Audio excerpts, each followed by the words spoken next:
Everyone, how's everyone doing today? Welcome to the Sunday live stream where we talk about photography and what I've been up to this week and share with you some of my insight, answer any questions you might have about Olympus or OM system cameras and or anything else I've done on my channel. Anything photography related, I'll do the best I can. I always try. And it's always good to see everyone here. I see Peter's here. Darko has a question. John, you'd say John Truman. Oh my goodness, how are you doing? Um, and Andreas Lasse, good to see everyone. System Natura, hi. Autumn has arrived, yes. So I'm going to try and do some more fall photography this week. Let me adjust my laptop. The fan is just roaring right now. I need to turn it down.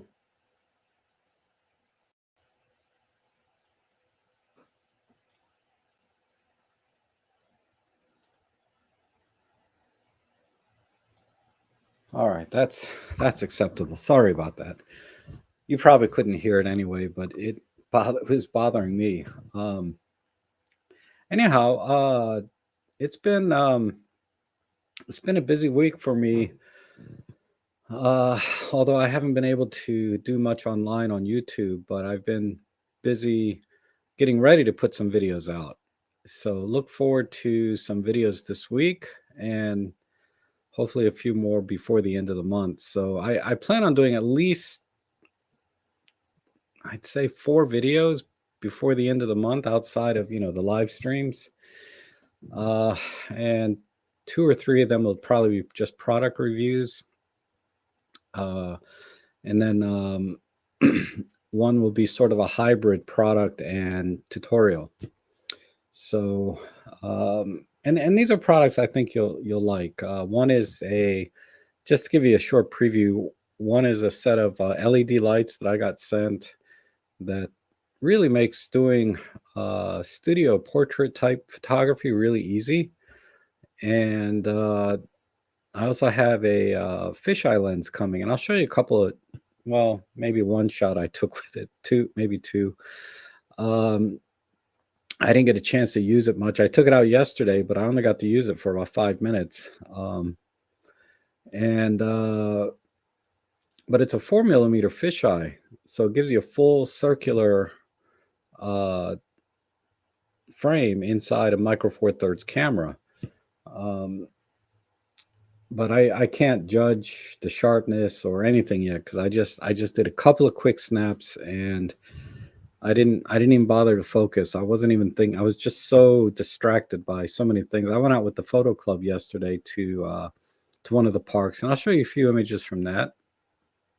I'm also going to be looking at the new Photolab 6 and Nick collection, and so I'll do some reviews on that. I'll talk a little bit about it today, but those are really interesting software. As you guys know, I've been Photolab 5 user forever, and I just recently got the Photolab 6, and it has some distinctive upgrades to it. I don't want to go into detail about it now, but I'll talk about the noise reduction. The one thing that really separates, I think, Photolab 6 from everything else by far. It has its own unique features here and there that separate it as well, and those may be more important to you. But for me, it's always been the noise reduction capability. So that's what I'll talk about a little bit today. I'll show you a couple of sample images, and then what else is there? The lights, the lens, the software. I think that's enough for now. Also and I'll show you a few photos I took this week and talk about those. And I just saw this morning, I just saw the OM5, some leaked images of it. It looks exactly like the EM5 Mark III. I haven't seen any legitimate specs for it yet, though, but in the comment sections, I saw that it was going to have the same EM1 Mark III sensor. So I think it's probably going to follow the same mantra that it always has. The OM5 will always be the baby flagship, or the baby flagship, the previous flagship, right? So, like the EM5 Mark III was basically a baby EM1 Mark II. And the EM5 Mark II was basically a baby EM1 Mark 1, the original. And so it follows that the OM5 will be sort of like the baby EM1 Mark III. And, there were a few rumors going out that it was going to use the same OM1 battery, and that would sort of imply that it was going to use the same sensor as the OM1 and same processing. So it'd be a baby OM1. And I think I talked about this in a stream before. I don't know how they can do that at a lower price point and not bleed off a ton of sales off the OM1, because it just wouldn't make sense to me, right? Because I would probably get the OM5 if it was exactly the same as the OM1, except for maybe the grip. So it makes more sense to me that it's going to be a baby EM1 Mark III, which is a good thing, really. And the price point I saw was $11.99. So if they're going to price it exactly the same as the previous, actually that would be less than the previous. I can't remember now. When I bought the M5 Mark III, I can't remember what I paid. I think I paid $11.99. So if they're going to price it exactly the same, that's essentially a lower price because of inflation. And you're getting a better camera marginally. Let's just say it's a baby EM1 Mark III. The key things are going to be, the handheld high-res shot, the live ND. As far as computational photography goes, that'll be added to the OM5 at the very least. From the leaked images, the only disappointment I have, are really there's two. Well, not the only. There's two things that concern me, and we won't know until it's released. But and one is relatively minor, right? It's the mode dial. The mode dial still has a single C mode on it. That is a major handicap for a lot of the work that I do professionally. If it just had a C1 and C2 on the dial, if even better, C3, that would definitely be a professional camera for me. I would use that professionally all the time because it's smaller, lighter weight, easier to carry all of that stuff and pack that I can take with me rather than hauling, a giant OM1. And the smaller, lighter weight helps with my gimbal work when I'm doing video. So I would prefer an OM5 with more than one custom mode on it, because I switch between C1, C2, and C3 time to time when I'm on a photo job. And I do commercial real estate photography. And every single room, every single shot, I switch from C1 to C2, and then I use C3 outdoors mostly for the exterior shots, because it's very different than doing interior shots. Because the interior shots, I typically use flash and stuff. So that was one, and that may or may not be sort of a deal breaker for some between getting an OM5 and an OM1. But that's definitely, professionally speaking, that would be the one deal breaker. It'd be very difficult for me to use an OM5 in the field or at my job. Two, and I didn't see this in the leaked images, but the bottom of the camera.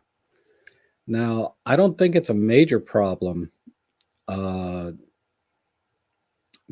there were reports very early on the camera's release of the M5 Mark III of the tripod socket breaking off or bending, or basically it wasn't it's basically it's plastic under there with a metal screw. And that, I hope, has been reinforced or redesigned in a way that it's less susceptible to that. Now, I've never had a problem with it personally, and most people I know with an EM5 Mark III don't have a problem with it. But cameras, even with a metal base that has a much stronger base like my OM1, you can still rip the tripod socket out easily. Okay, if you put a heavy lens on it and you mount it to the camera. So part of the lens tripod mount breaking off is user error, in my opinion. That probably counts for most of it, but I don't want to say that. I just did, but in my mind, it's mostly user error.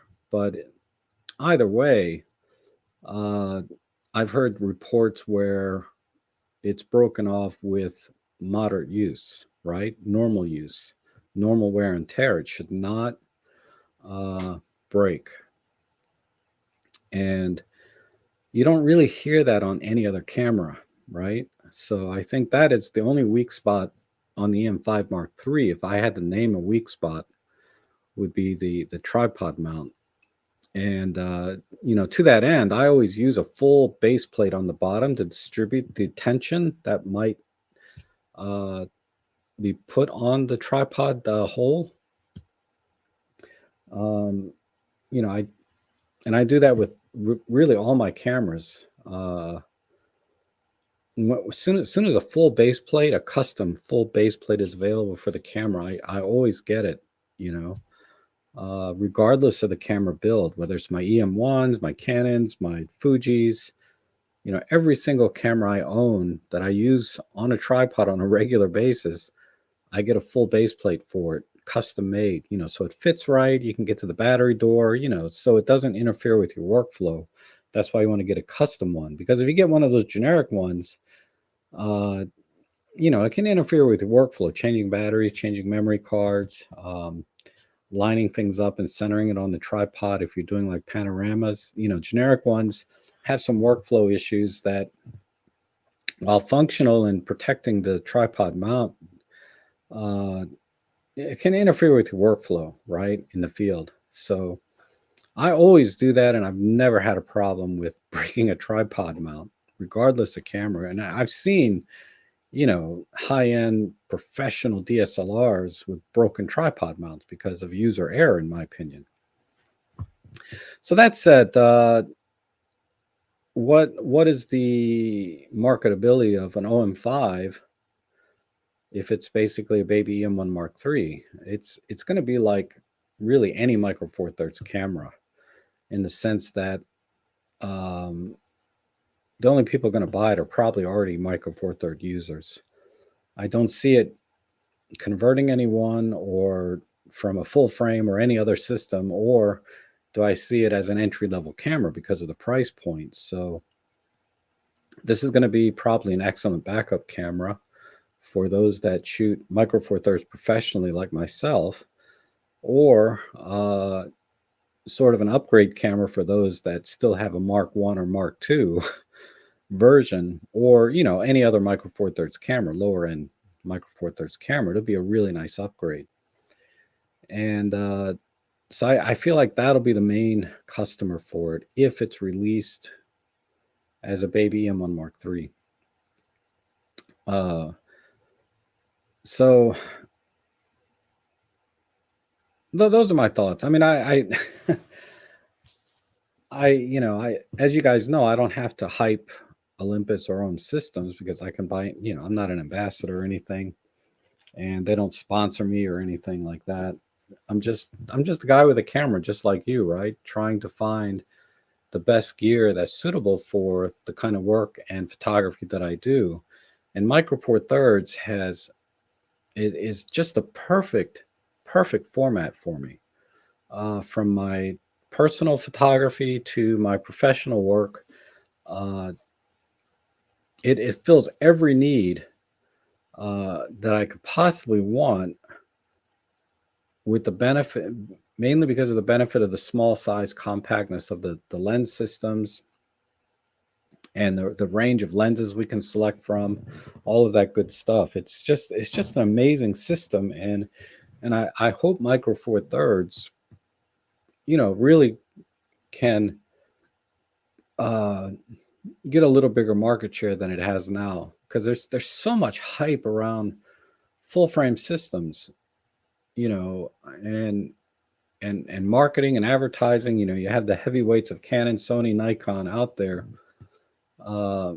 with huge budgets to push their systems, and all, and then there's nothing wrong with their cameras. Obviously, they're fantastic, but a lot of people, I feel like, just overlook, using these cameras as an everyday camera. It's not the same as a Micro Four Thirds.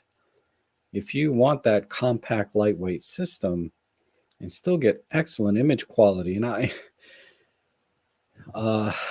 Micro Four Thirds is it, because I would even, because when you go from full frame to APS-C, you see a little hit in the low light area, and then you go APS-C to Micro Four Thirds, you see another little bit of a hit, but not as much from Micro Four Thirds to full frame.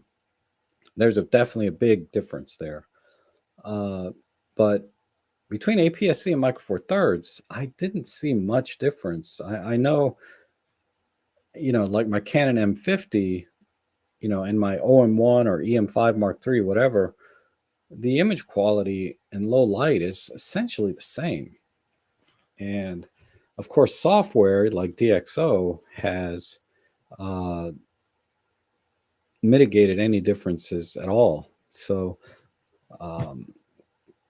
that's why I use DxO, because it's just really amazing. So if you guys, for those of you that haven't seen my Flickr page, I posted some images from DxO, and then in about 2 minutes I'll get to, I see a lot of questions in the chat. I'll get to that.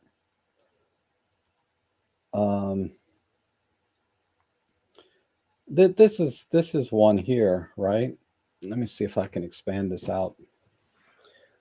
This is on my Flickr page. The link is down there.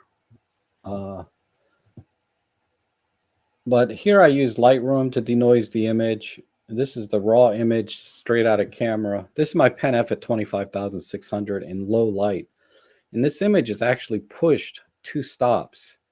So I added 2 stops of exposure to this in software, and then I denoised it. And I tried to make this as close to 1-to-1 as possible, so that you can pixel peep it if you want. But clearly, here's the DxO. I mean, it's just amazing. This is the Nick collection Define, which does a pretty good job relative to the other softwares. But then Topaz here, and then again, this is just Lightroom sliders, right? Noise and sharpness. So I denoised it, then I tried to sharpen it a little bit. And then there's the original image. And then look at DxO. So definitely check that out. It's really amazing. And there's a link on this image, in the description, to get a free trial. So you can just try it on your own images. Now, this image was very unfair to a lot of software, right? Because shooting like this, it's not common. You don't just go out and shoot in super low light at the highest ISO that you can, right? You don't normally do that. But I just wanted to see what the limits were, and that's what it is. But I'll go into more detail when I do my video review of the software. The Deep Prime, they have a new thing called Deep Prime XD, which does squeeze out a little bit more detail. Not so much like in an image like this, where the detail has been destroyed, right? Let me punch in. You could use Deep Prime if you have PhotoLab 5. you're not going to see really any difference between Photolab 5 and Photolab 6 when it comes to denoising an image like this. But when you're denoising normal images, 1600, 3200, that kind of range, which is more normal, right? You definitely see a little better denoising and sharpness out of the image. And so like I said, try it out for yourself, right? Definitely use my affiliate links. I'm not sure. I think I have one in the description of this video or this live stream too. Download it and see what you think. It's been my software of choice for editing my images for a year and a half now.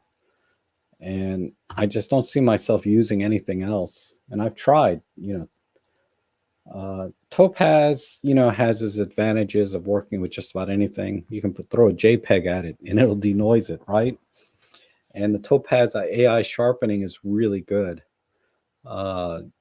So I should do a separate thing on Topaz too, because I do have those products. Not the latest one, the Photo AI, because I was offered this. I was offered a license for it, but I said, I'm just going to download the free trial and try it out. And if I like it, then maybe you can send me a license for it and I'll promote it. But I want to try it, and see. Apparently, it's pretty much the same thing. They just combine all the Topaz products together. And I really like their Sharpen AI. I really like that product. It does do some really interesting or very good things with slight motion blur type subjects. It also denoises pretty well on the standard images. You're at 1600, 3200. Those kind of images, the Topaz AI does a really good job with the addition of the flexibility of working with other types of files. That may be enough to choose that one over DxO. In my case, I have both, right? I have the Topaz and DxO, and sometimes I use one after the other on some images. I don't do it often enough that I think it's worth owning both, but I can't help myself sometimes. Okay, let me get to the chat real quick. I know there were several questions here. I think one was very early on.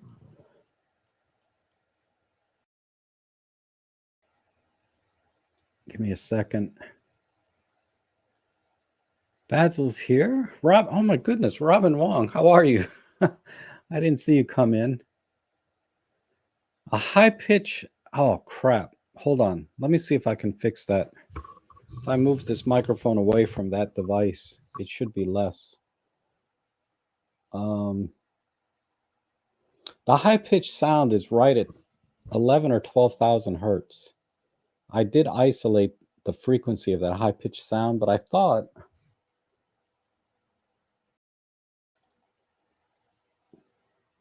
let me make sure I got the filter on for that.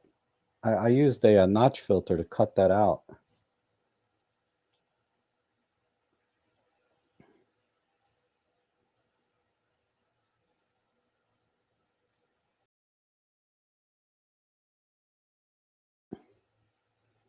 Yeah, the notch filter's on.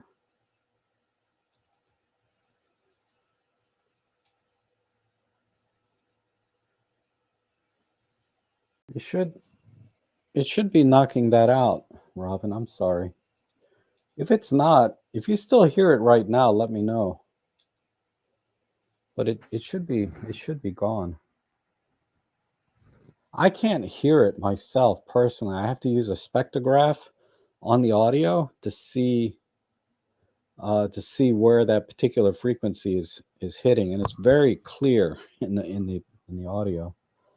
But I can't hear it personally because it's just above my hearing range.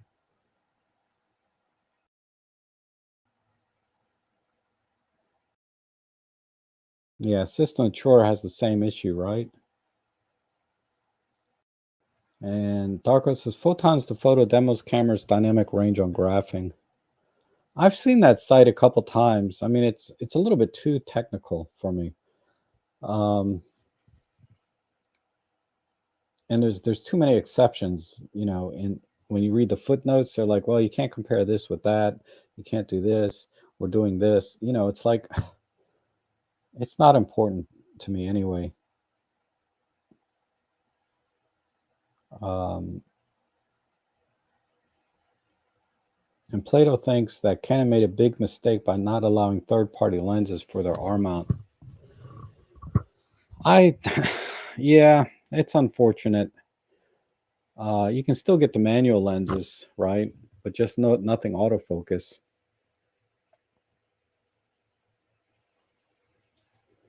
And then here's a question: what is ISO invariance? Oh, basically the idea is that you can shoot at base ISO and then push or pull the image in post-processing. So if you shoot at ISO 200 and you want to push it 5 stops in post-processing, that would be an equivalent of, what is that? 4, 8, 16, 32. So that'd be equivalent to shooting at ISO 6400. So the idea is you shoot at ISO 200, you push it to ISO 6400 or 5 stops in post-processing, and it should be the same quality as if you had shot at ISO 6400 in camera. That's the idea of ISO invariance. I believe. And there is some truth to it. I suppose the way I see it is, if you need to shoot at ISO 6400, do it in camera. Don't do it in post processing, because you know you're not going to see your final image while you're in the field. You're going to see this very dark image, so you don't know exactly what you captured. And from a quality standpoint, I still think the raw processing at ISO 6400 in camera is going to be better than the raw processing in software on your computer. Because in the camera, you're dealing with the direct raw data off the sensor and then processing it using everything the engineers at OM Systems or Olympus knows, versus, you know, third-party software on your computer, pushing at 5 stops. What you're doing is you're not taking advantage of all the technical knowledge that the engineers at, you know, OM Systems or whatever manufacturer knows about the raw data coming off the sensor, right? Because the post-processing software is working off an ISO 200 image and pushing it just digitally 5 stops, versus if you're shooting at ISO 6400 in camera, it's taking the raw data at the base ISO of 200 off the sensor and processing the noise and everything else directly in camera. So it's a more direct approach, and I think you'll get better quality. And I've seen testing where people have said, okay, let's shoot in camera at 6400, let's push it 5 stops, you know, in post-processing software. Sometimes it's pretty close, sometimes the in camera is better, but I've never seen where the post-processing was better than the in camera. Again, it's not something I would do. Typically with the Micro Four Thirds, I wouldn't push it more than 2 stops anyway, because then at that point you're just pushing noise. At 3 stops or 4 stops, you're just pushing noise. You're not really pushing any data at that point. You're just pushing noise. So I would stay within 2 stops. And I've seen full frame cameras, you can push 5 stops. But again, if you're underexposing by that much, these are the I don't know. It's kind of like uh, the dual card slot syndrome, right? Having a dual card slot is virtually mandatory in professional work because it is available. So some people, they have that same mentality about full frame. They're like, well, just in case I make a mistake when I take a picture, I want to be able to recover it because recover 5 stops, and I can do that with a full frame camera. Okay, I don't disagree with that, but uh, it doesn't affect me. I don't know. It's not a deal breaker for me. It's not a reason. It's not a reason to switch off of Micro Four Thirds to a heavier system that is bulky and just expensive and all of that. All of the reasons that I went to Micro Four Thirds. That's not one of the reasons. I wasn't worried about pushing an image 4 or 5 stops in post processing. That's not one of the reasons I switched to Micro Four Thirds. If I was worried about that, then maybe I should stay with full frame, but that's not one of the reasons. And I thought I saw a question about uh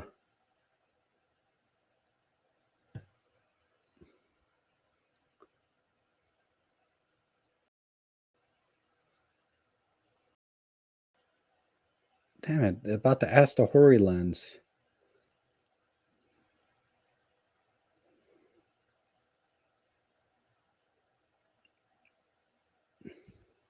There it is, Darko. Darko always has good questions for the stream. Question on the Astahori lens: would you recommend it for product photography, being a tilt lens? I saw TT Artisans has one out as well, but for Sony, but hoping that it comes out for Fuji. Um, that tiltability is very specialized, right? And in the review that I did and the example I gave showing how you can tilt it, I think if you do product photography all the time, having a tilt lens definitely gives you some options that you cannot do without that tilt functionality, and you should consider it, right? That said, you can get away with not using the tilt by doing focus stacking. Uh, but I'm not a hardcore product photographer, so I can't tell you from experience if having a tilt lens for product photography is like a must have. Uh, if that's something you're going to start to do professionally on a regular basis. As just sort of enthusiasts, like you're taking pictures of stuff for eBay, yeah, forget it. You don't need it. But if you're a professional product photographer, there's probably better people to ask than me about the tilt functionality for product photography. But it does give you some unique abilities that is very difficult to do. So the example I gave in my video was, I was taking a picture of a box. Of course, I don't have a box here. What the heck? I still got my stupid DxO thing. So I was taking a picture of a box, and with a tilt lens, you can get the entire front of the box in focus uh, in one shot. Versus if you were to not have a tilt lens, you would have to focus stack to get everything in focus on the front of the box. So it involves a lot more processing, right? So if you think that would be an advantage for you on a regular basis, definitely a tilt lens gives you that option to capture everything in focus in a single shot, meaning because you're shifting the focal plane. So other things will go out of focus, but I, as far as making a recommendation for the lens as a because of the tilt functionality, that's something that only you can answer, really, or somebody that does product photography all the time. It's not something I do professionally or do all the time. All I can do is tell you what it can do versus lenses that don't have a tilt lens. But I cannot answer the question, do I recommend this for product photography? Because it's not a field that I do, unfortunately.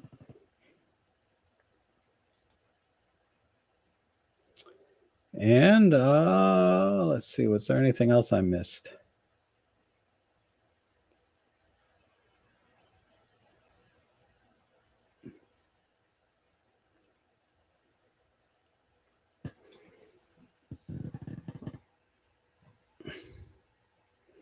Oh, Bruce Title says, thank you for the YouTube videos you do.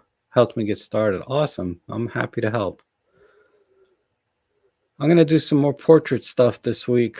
I've been practicing. I'll show you a couple images I took.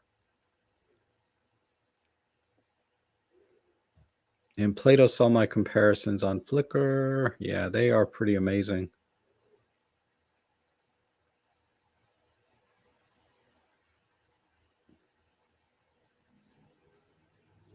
And then Seraphin's thinking he's a little disappointed if it's not using the new sensor. Just a reason to start. Like I said, I could have easily went to Fuji, but again, the systems and the lenses are larger and a little more expensive. But Fuji is really nice. I really like the output of my XT30. And but it 6 years ago I picked a system, Fuji or Olympus. I decided to go with Olympus just because I liked how it looked. I liked the ergonomics better on the EM10 Mark II over the Fuji XT10. But who knows? If I could have flipped a coin that day 6 years ago, and I might have gone with Fuji. I don't know. I don't know. At this stage in the game, 6 years later, I'm committed to Micro Four Thirds or invested in it so much that switching systems now just would make no sense at all financially. It would be stupid, because Micro Four Thirds does everything I need, and I can't imagine it doing any better with any other camera system. Because you guys remember, I switched from a full frame system to Micro Four Thirds. I had a D750, which is the bomb. That's a killer camera. But going to Micro Four Thirds, I tell you what, man, I will never go back to shooting full frame unless my needs change that I need to shoot in low light all the time. But that's very unlikely. Marco's here. Good to see you. And the GX9 has one C button. Yeah, I think my S5 does that too. It has multiple. I've never used the custom functions on my S5. I just don't use the camera enough. So it's really an amazing camera. I mean, the images are super clean, straight out of camera. So clean. I mean, and that's what I mean. It's like just straight out of camera, you'd look at the RAWs between Micro Four Thirds and a full frame, like an S5 in this case. Definitely the images are cleaner, even at base ISO. But in practice, when I'm delivering images professionally, it doesn't really make any difference.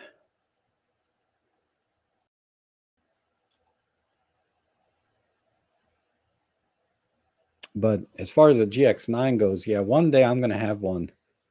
Because I really feel like the GX9 was kind of a halo photography camera, right? Like the GH6, GH5 were halo video centric cameras. The GX9 was sort of Panasonic's halo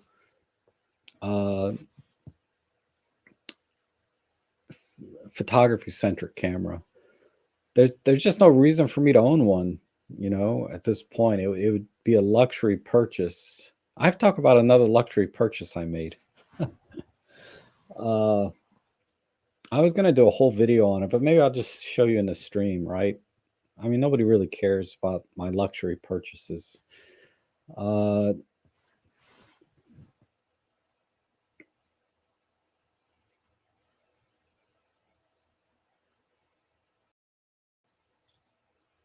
And then Marco says the leaked images seem implausible. Rumors said the new body would use the OM1, use the same batteries though, and have a different grip. Yeah, the leaks are identical to the EM5. I know, right? Yeah, they might be just mock-ups. Somebody photoshopped the OM5 onto the front. Who knows? We'll know when we know, when it comes out. Uh, I mean, even the rumors of the specs, I mean, just logically, it seems like it's going to be a baby EM1 Mark III. But if it's more than that, all the better. I would be really happy. Of course, then, you have to price it accordingly, right?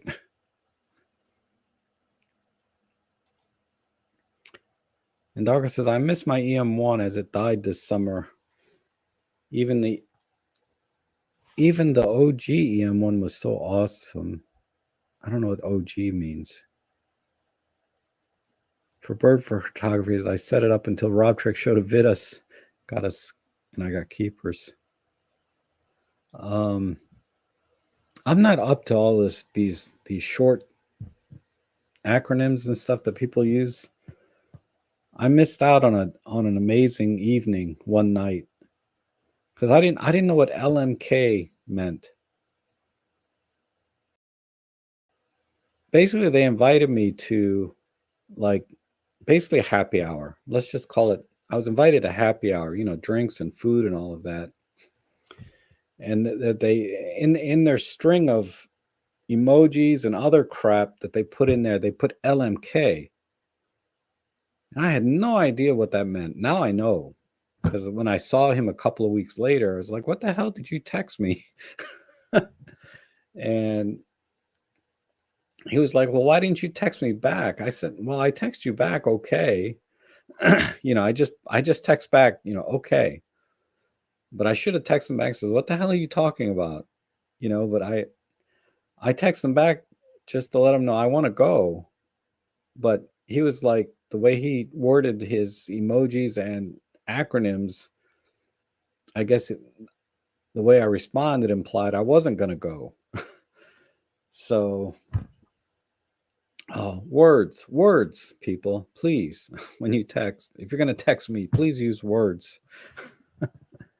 or chat. Please spell it out for me. I have no idea.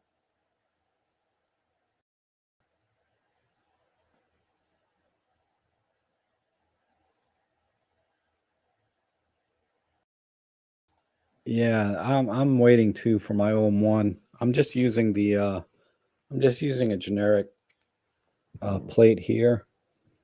This is the plate I actually used on my D750. It's just wide enough to go right up to the battery cover, so I can still open the battery cover, but it's the widest plate I have without blocking the battery cover. But I'd like to get a full plate.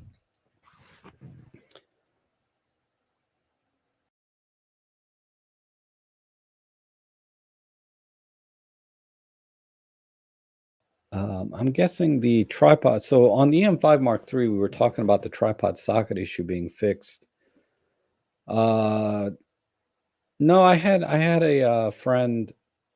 Her tripod socket broke this year, a few months ago, and I think her camera was only. No, she bought her camera early on, but she got the 3-year warranty with it, so she's getting it covered by Olympus to be fixed. So maybe, but I doubt it. Why would they change production design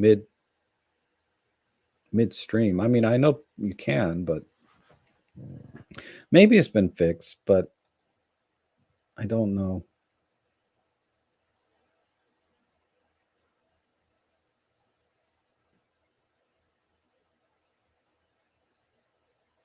And some more comments about photons to photos. I mean, you guys can check that site out. Darko's talking about it again. It, like I said, it was too technical for me. I looked at it and I was like, there's some interesting things about it, but like I said, in practice, I haven't figured out a way that it makes sense to me to use that information in the field that would be useful to me. But that I don't want to discount it. Maybe it's very valuable and you guys will be able to use it.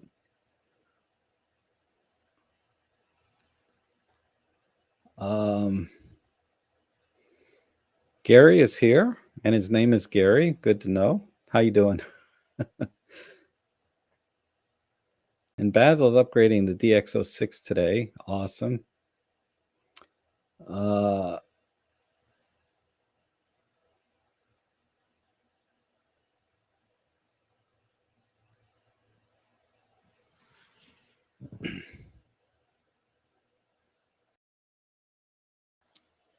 And Peter says, same here, PL5. Wow, I have a lot of catching up to do. I'm almost there. And Basil says he hears the high pitch. Let me turn the fan down just one more notch. I don't think it's the fan, though, because that's not really a high pitched sound. But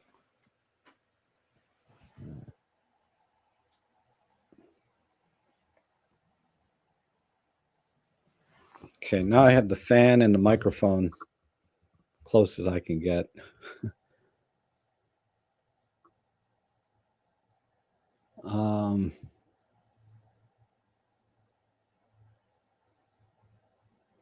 GB says, try turning the notch filter off and see if we can hear it. Okay, let's do that towards the end.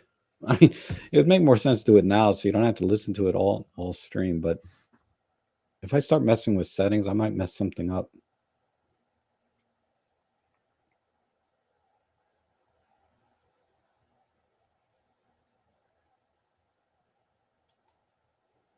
So Jose says, so far, Rob, what is your take on the new software programs? Photolab 6 is amazing. Yeah, that Photolab 6, Topaz, Lightroom, Affinity, these are the ones that I've tried with any well, these are the ones that I have owned and have tried, right? And Photolab 6 is still my preferred go-to software for everything, and I rarely find a need to go to anything else that I'm using.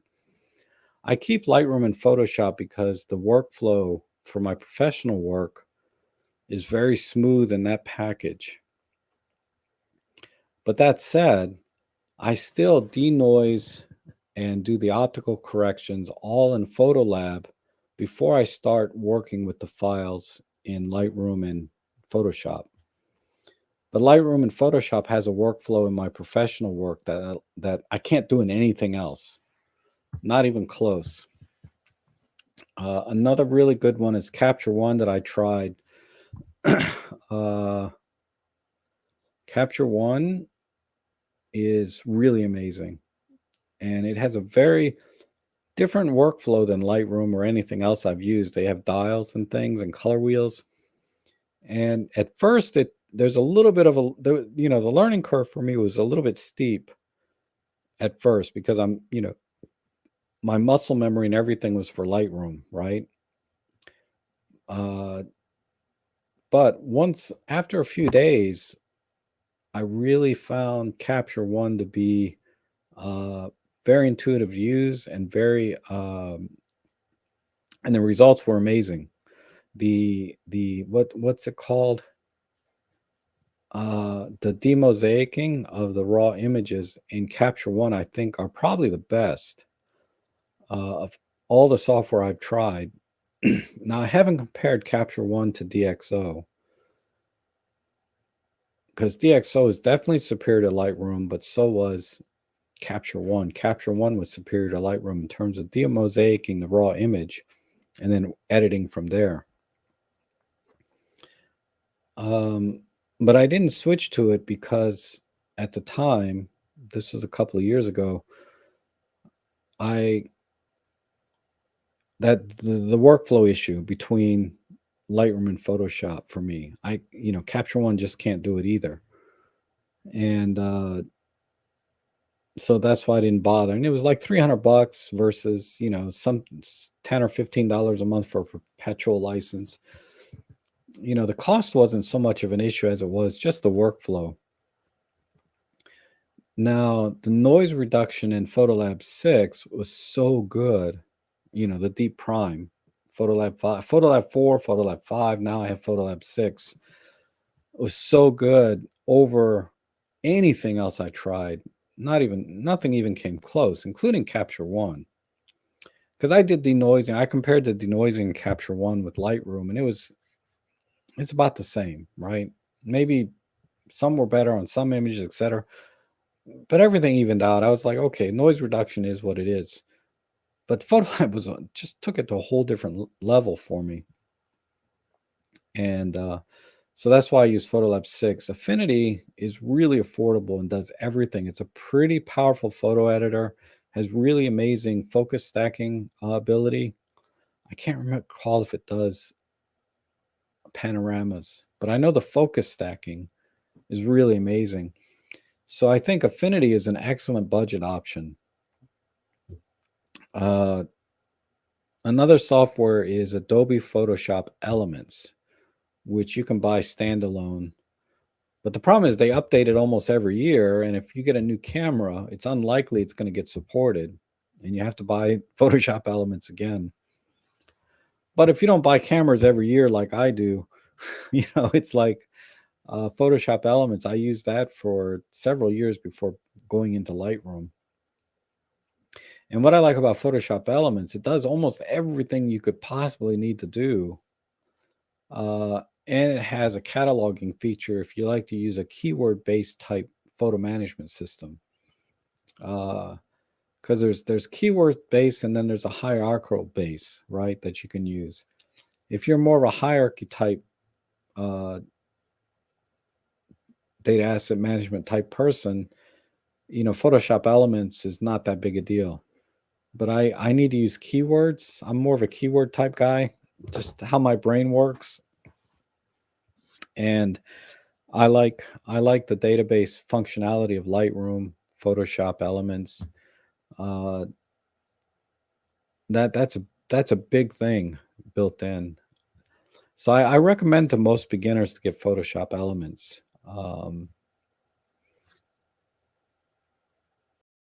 I just found it to be really have everything.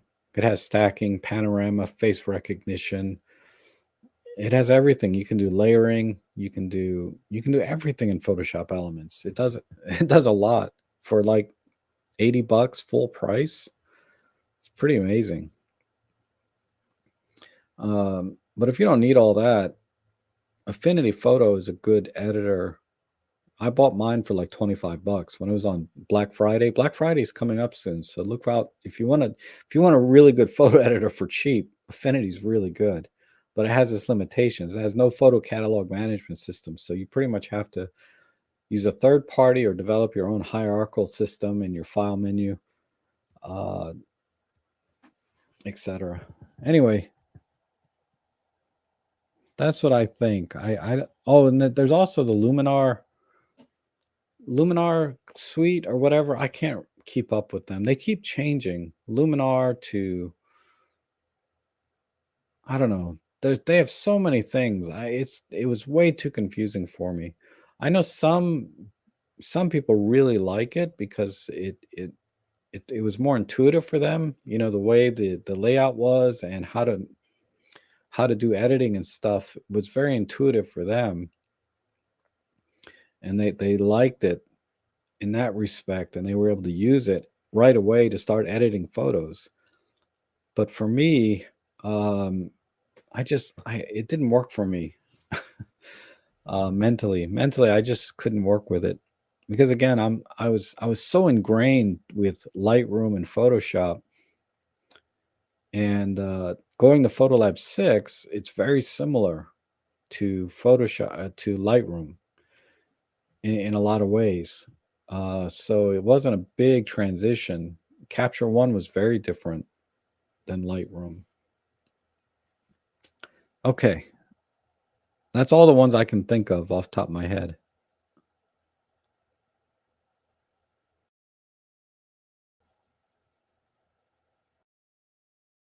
Darko says Fuji can push easily 2 stops. Yeah, definitely. I can get closer to 3 stops on a Fuji. I wouldn't mind, but I think a 2-stop window is good regardless of what camera you're shooting. So I always bracket plus or minus 2 stops. I need to bracket more. And I'll talk about that. Sorry, keep checking the time. I have two engagements today that I have to do later. And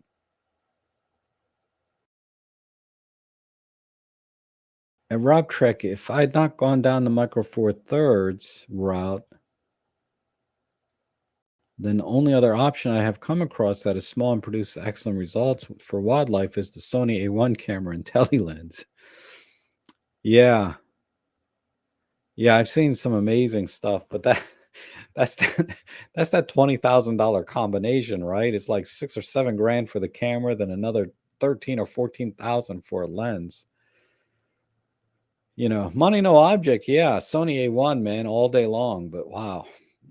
That's a heck of an outlay. But there are lawyers and doctors out there that love, money's no object, nor weight, size and weight.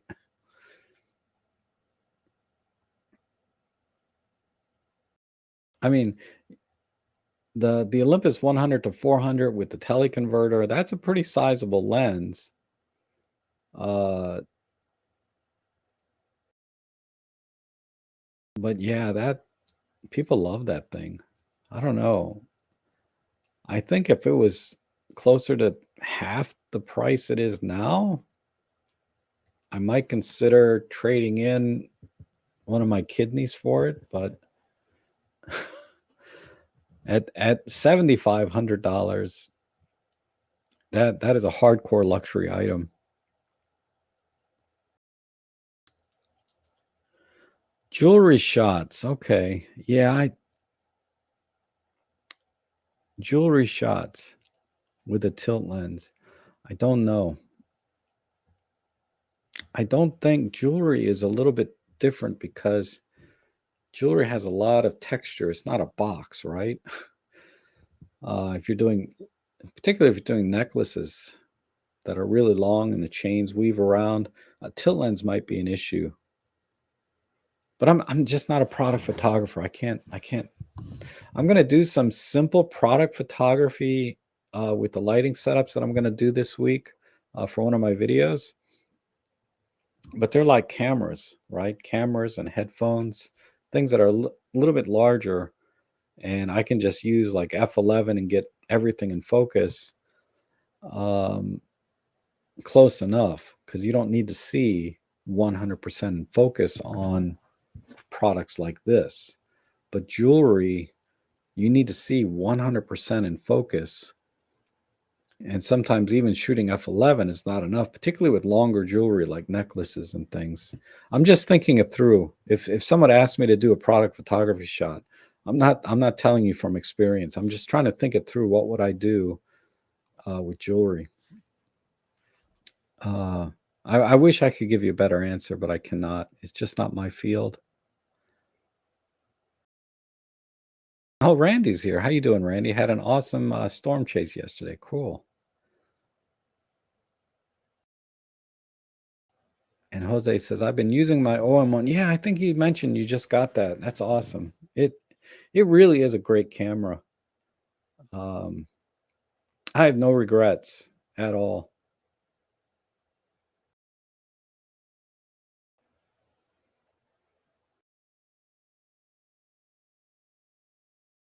And Dave wants OM Systems to make a medium format camera. Whew. I don't know. And Roma says, I'm thinking about getting an OM10 Mark II or GX80 as a second camera. Which one would you recommend? I can't remember the GX80. I think that's the one that I had. GX80. Let me just look at it. Look at a picture of one real quick, and I'll know. Okay, get the M10 Mark II. I know exactly which one that is. That's the camera I used to have. I traded it in to buy the 300 millimeter f4. It was one of many things I traded in to be able to buy that lens. Get the M10 Mark II. Unless you want to do video. If you want to do video work, GX80 all day long. The other caveat is if you have a lot of OIS Panasonic lenses. If you have lenses with OIS, I believe it'll sync in that camera. If not, it doesn't matter. But usually Panasonic lenses work better on Panasonic bodies. So if you have some favorite lenses that are Panasonic, I would get the GX80. The only problem with the GX80 is the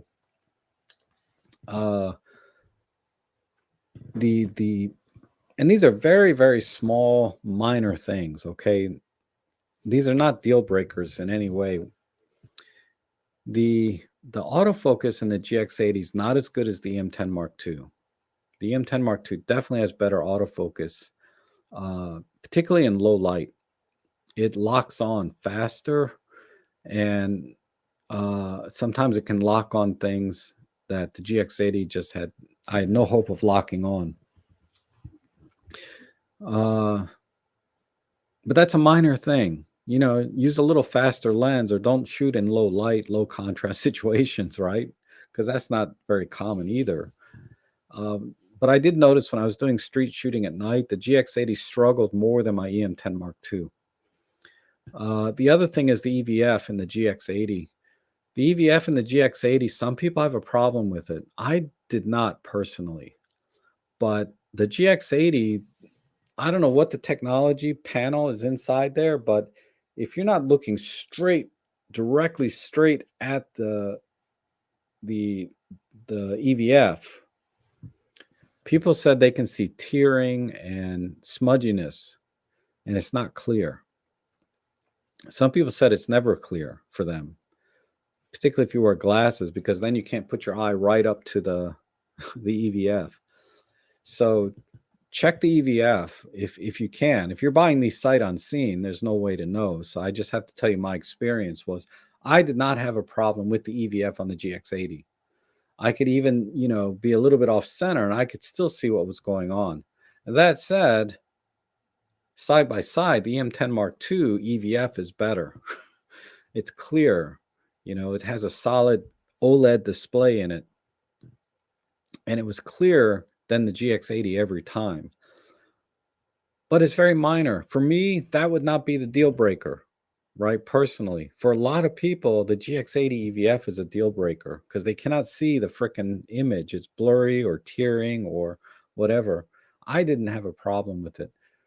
So those are the two main differences. And that and the 4K video of the GX. The GX80, I believe, will do 4K, if I recall. But either way, Panasonic's going to do better video than, even if we're only talking 1080, GX80 is going to do better video.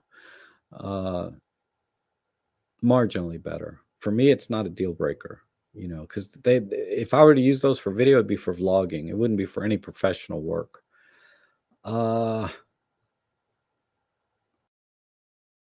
So EM10 Mark II, build quality, exactly the same. Both are very well made, very solid cameras, all metal on both, which just has a nice feel to it. And I'm trying to think feature-wise, I think the EM10,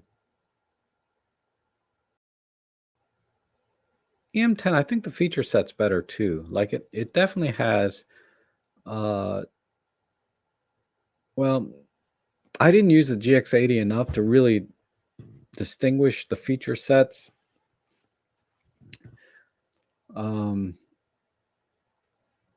let's just call that a wash. The GX80 might have something that the EM10 Mark II does and vice versa. So let's just call that a wash. Image quality, in good light, exactly the same. In high ISO, EM10 Mark II is better. So if you're shooting at high ISO all the time, EM10 Mark II is better than the GX80. Noticeably so, at least half a stop. I wouldn't say it's a full stop difference at high ISO, but at least a half a stop. But if you're shooting at ISOs at like 3200, 6400 or lower, it's not a deal breaker. If you're going to be shooting at ISO 12,000, 16,000, 25,000 all the time, EM10 Mark II, hands down. But at normal ISOs up to 6400, software takes care of most of the problems. And Even straight out of camera, there's not that much. There's no difference. We'll just say zero difference up to 6400. It's only when you get up higher. And so there's that. And then the only other decision, right, is do you want a rangefinder style where the EVF is off to the side so you can hold the camera, this way versus this, right? Because you have to turn off the focus touch point thing on the EM10 because my nose would constantly change the focus point. I never used the touch to focus. It's very rare, but not the touch to focus I use, but the focus point where you can slide things around. It's hard to describe, but you're looking through the EVF, but you're using your finger to change the focus point. That I never used. But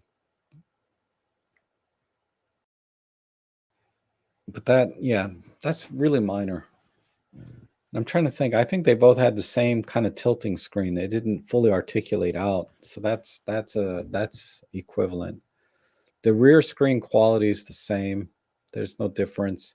The menu systems, they are what they are. Some people like the Olympus, some people like the Panasonic, but most people like the Panasonic menus better. I found them to be very intuitive and better than the Olympus menu systems personally. But I've been using Olympus so long, I'm like a surgeon with the menu systems, man. I can get anywhere I want and do anything I want just about. Whereas a Panasonic, I have to fumble a little bit. But if I were starting from scratch, Panasonic has probably the best menu system I've ever seen. Okay, I hope that helps.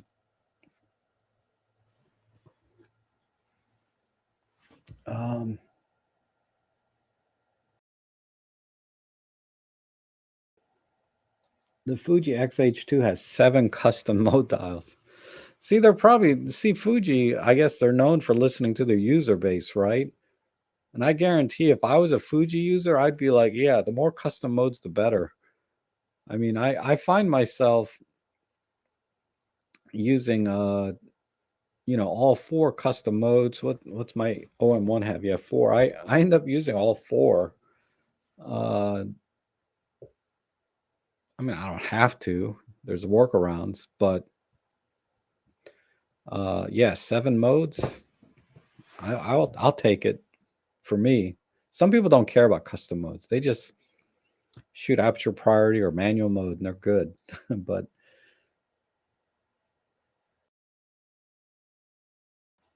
OG stands for original gangsta. Okay, thank you. It means the original one. All right. Good to know. Because somebody's going to text me or message me with OG, and I'm going to be like, what the hell does that mean? But now I know. Thank you.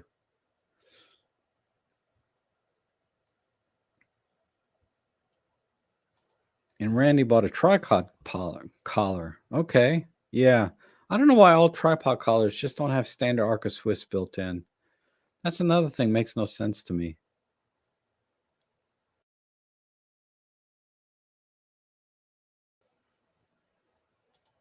Oh, so Marco has the STC faux grip, and he doesn't like it. And you pre-ordered the RSS plate. Okay. I didn't know they had custom plates for them out already. I'm going to have to look for those. I'm curious. Now I'm curious. OM1 RSS plate.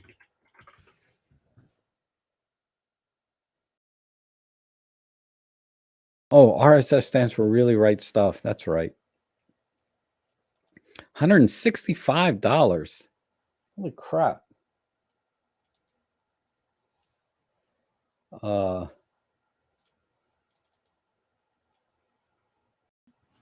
Wow.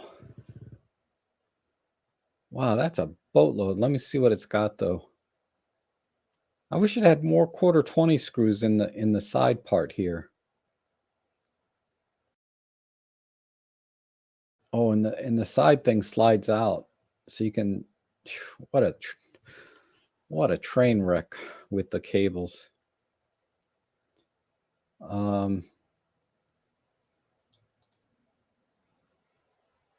Man, I ain't paying $165 for a plate though. Jeez. I can't do that. And what was the other one you said? The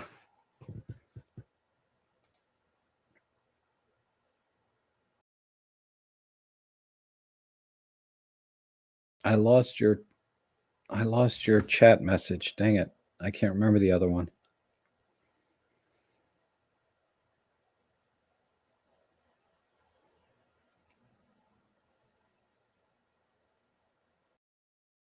And oh, hey, Walter's here. I guess you heard my chat about Capture One. Walter's a big time Capture One guy.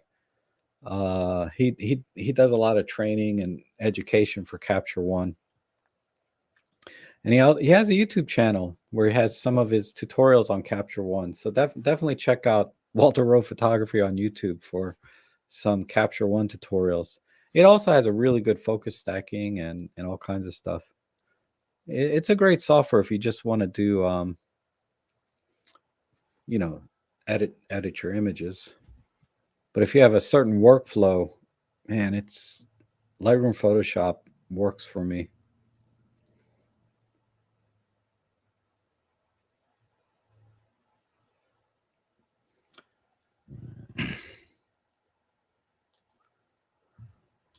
Oh, okay. So GX80 versus OM10. Which one for photo and video? Well, just get it if you want to do video, get the GX80. Let me just double check something.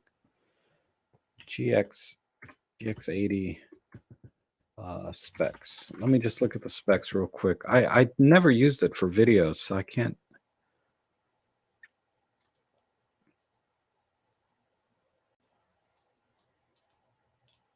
remember.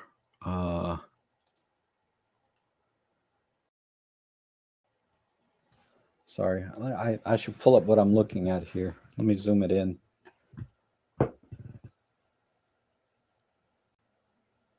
Yeah, it'll do 4K. So, and it has 100 megabits bits rate. It does not have a microphone jack though.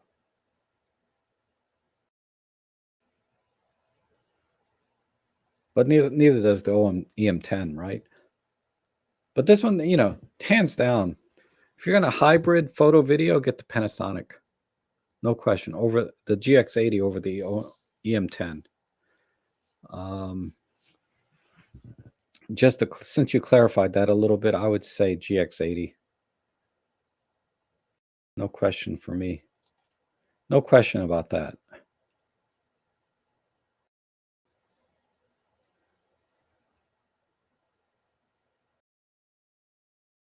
Yeah, Jose, yeah, this is a limitation. Affinity photo is great, but I use luminosity masking. Yeah. You know, you get what you pay for, right? I mean, Affinity is really freaking awesome, but yeah, it has limitations. I didn't even think about the luminosity masking. That's really useful when you get into editing. My problem is when I start getting into editing hardcore, man, I sometimes over process it. I'll show you a couple over processed images and then I'll wrap it up.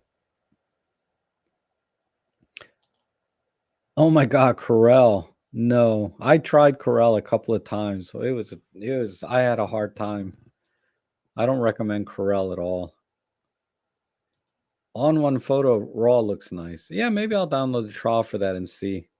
I did try On One briefly, and they even offered to send me a license for it, but I declined it because when I downloaded the trial, and while I think I did a video on it actually, and while I felt like the noise reduction was really good, it wasn't as good as DxO. So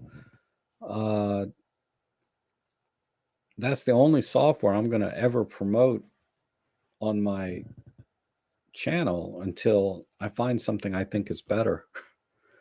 You know, I'm not as good at like every time I talk about Topaz, people have to constantly remind me, well, it works with other files and it does this, that, and the other thing, and you can tweak the setting. They tell me about all these other things, right?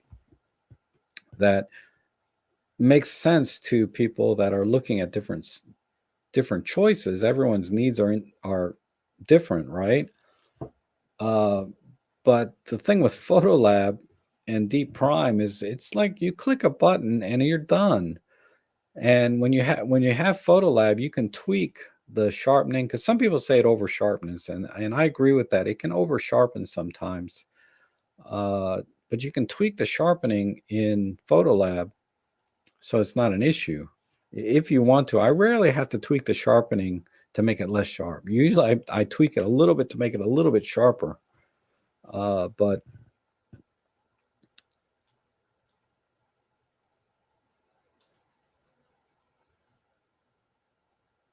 but yeah, I think on one looks nice. I'll try the free trial again and see.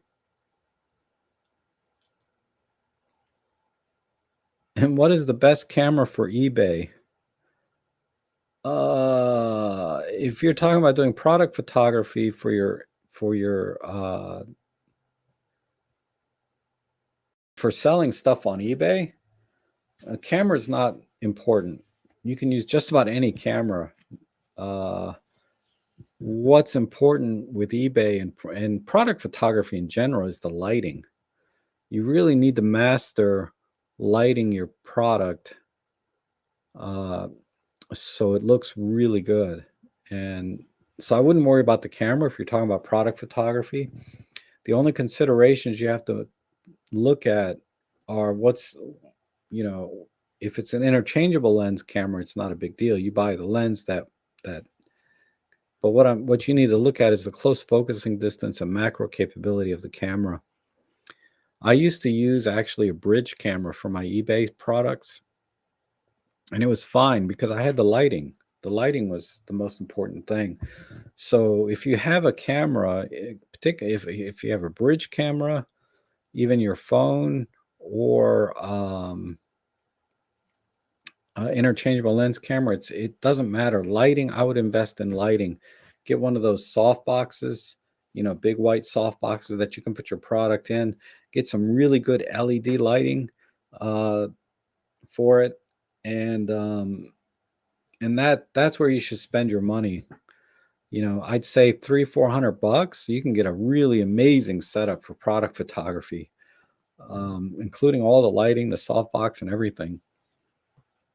And then you can just use any camera. It's not that important, because once you upload to eBay, if I recall correctly, the images are downsized anyway. Um, so lighting's more important than the camera. The only thing you have to consider is having a camera that will let you focus closer to the subject, whatever the product is, because sometimes you're photographing little things, right? That is the only consideration when it comes to looking at um, cameras for eBay. And it doesn't even matter if it just shoots JPEG. I used to shoot in JPEG for my eBay product photography using a bridge camera. But I had a softbox, I had dual lighting set up, I had really good lighting for my stuff.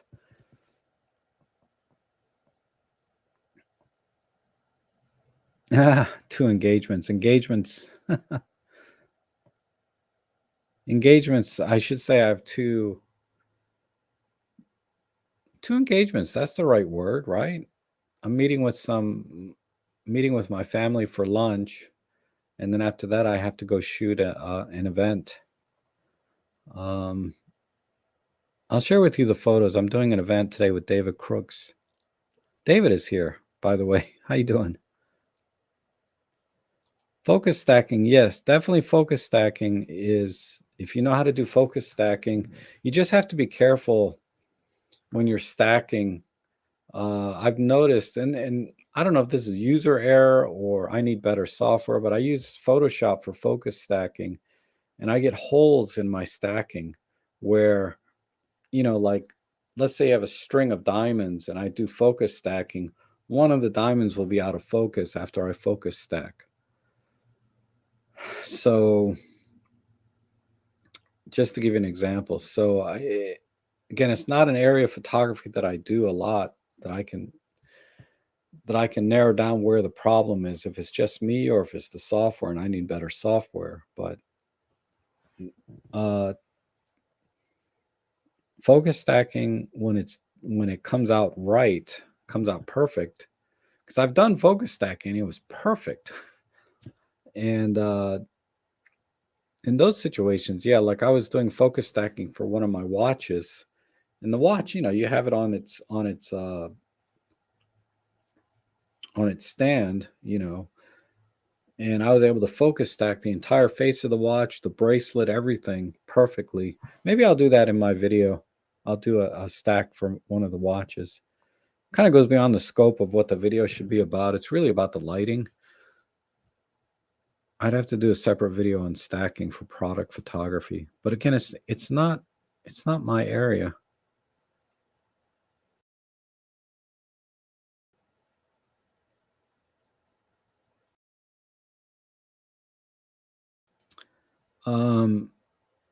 Close and reopen Photolab 6. Now it sees the .orf. Yeah, that's a weird issue that I haven't noticed in Photolab 6, or I haven't really noticed it much lately. There were some updates. But early on, like a year and a half ago when I had Photolab 5, I was having problems of files not showing. And rather than even close and reopen Photolab 5 at the time, all I had to do was go to another folder, then go back to the folder, then it would see them. So maybe that's all you need to do. Try opening up another folder, then going back to the one that was missing files, and then they might show up. But yeah, closing and reopening worked all the time. But that said, I've not had that issue this year at all, where files didn't show up when they should. But I did talk to DxO about that, a year and a half ago when I was having this issue, and they said that the problem was with Windows and not with the Photolab, which I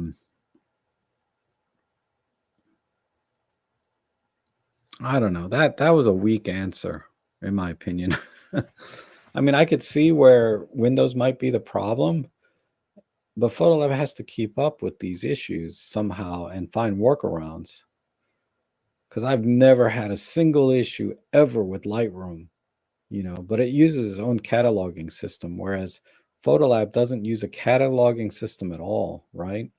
I mean, you can do keywords and do searches and stuff. It does have a catalog. I don't want to say it doesn't have one, but you don't import the images in Photolab, right? You have to have them imported already to see them.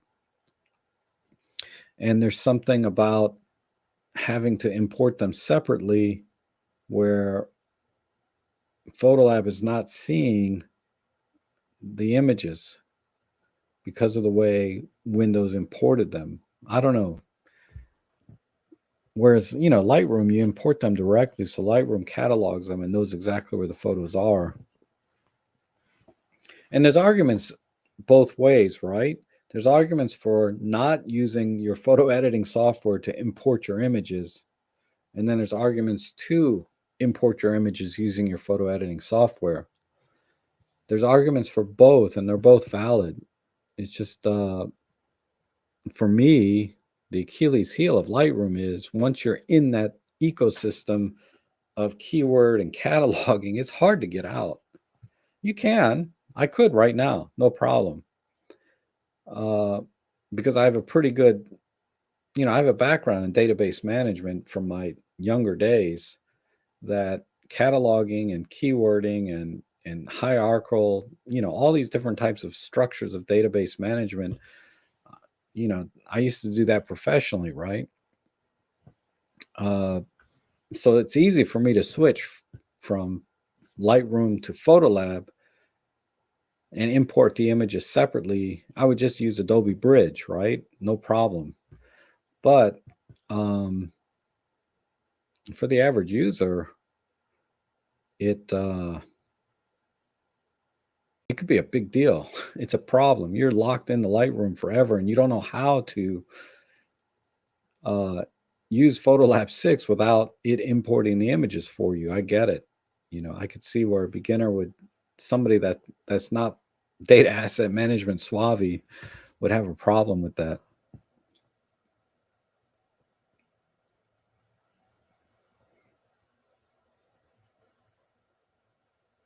A TED talk. I could do that. Ted would have to invite me.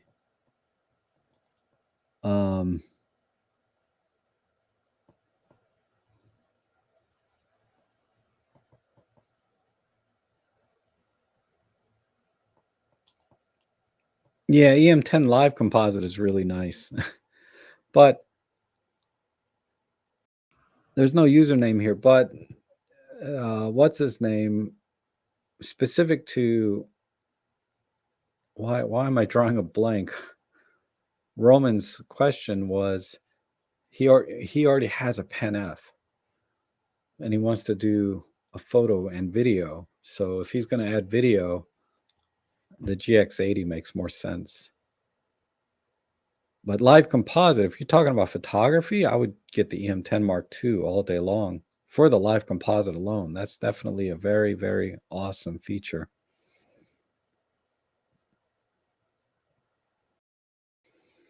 At 1600 and 3200, things really fall apart for me on the EM5 Mark II. I didn't think it was so bad. I wanted to talk about those other things.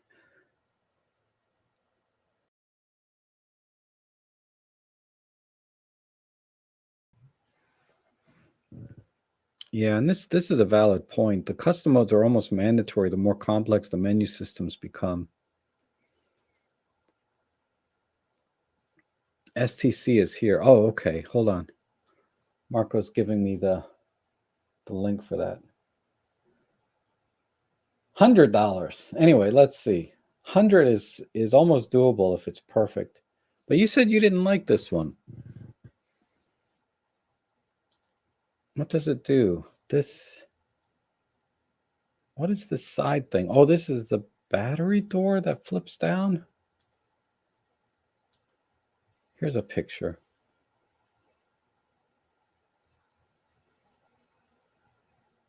Interesting. Oh no, it's a grip extension. Interesting. Okay. So this is like a mini extension of the grip, and the battery door still opens. And let's see, it is Arca Swiss here on the bottom. This looks like the perfect grip. What's not to like about it? I'm curious why you didn't like the STC. This looks really good. I'm gonna have to add this to my shopping. Okay.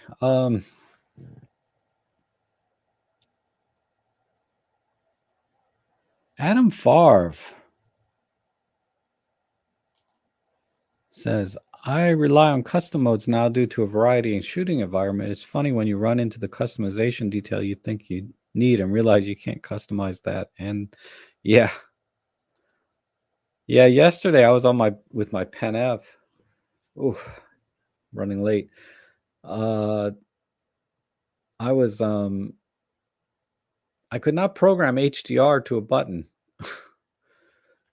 Or was it HDR or high-res shot mode? I couldn't program high-res shot mode to a button like I can on my OM1, and I think I can on the EM1. I just didn't see it. I was like, why? I just want to. Anyway.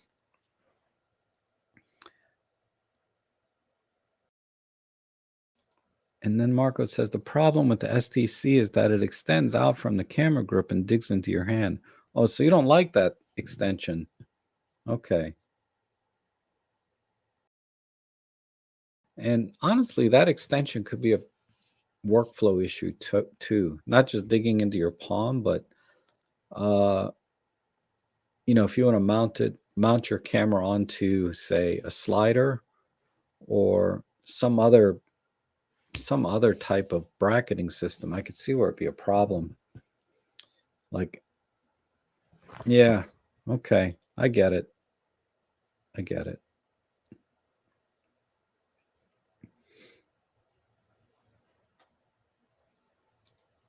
And then Battle says, "Really right stuff is really, really expensive." And then Sam says, "RSS is worth every penny. You need to use cheap chins for some time to understand the importance of USA made precision plates and adapters." Definitely. I I don't disagree with anything you said. I just can't do it myself.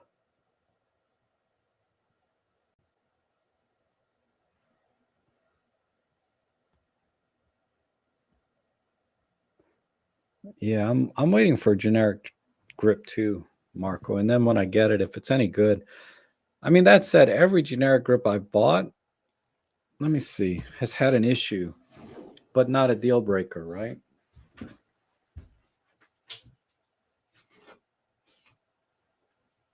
Like this is the generic grip that I got for my EM5 Mark III, and I really have no issues with this at all. It's like $50. Um, but people have mentioned to me that when you look at the seam between the camera and the grip, you can see through it. There's gaps in here.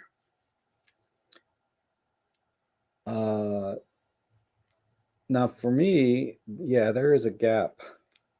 Some people didn't like that, but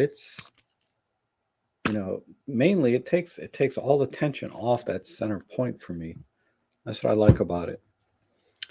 This is a generic grip. Who makes this one? This is my Fuji grip. We Photo. What was the problem with this one? There's nothing wrong with this grip. I like this grip. Nice wood handle. There was something, I can't remember now. But it wasn't a deal breaker for me, so I can't remember now. Sorry.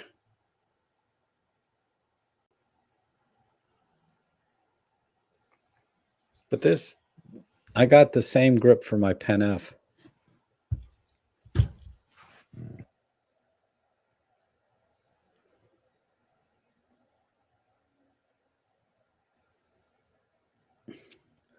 What is the best Russian camera? I have no idea.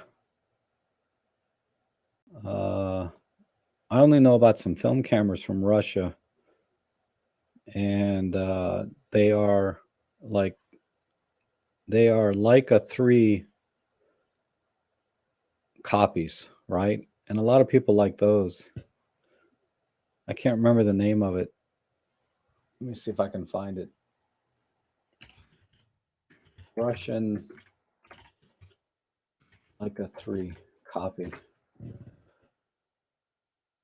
This thing. A lot of people like these. If you want to talk about film cameras.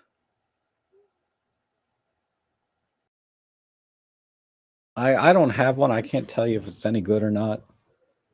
But I don't know. Over the years, when I've run across people talking about this particular one, they seem to like it.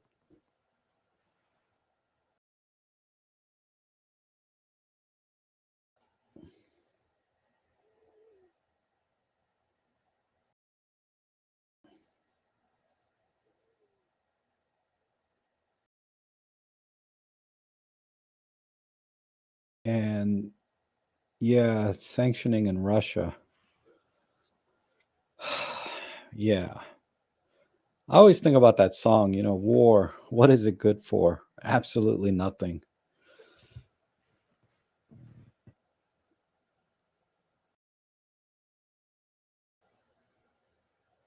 Okay, Darko's heading out. I'm almost every time I think I'm caught up.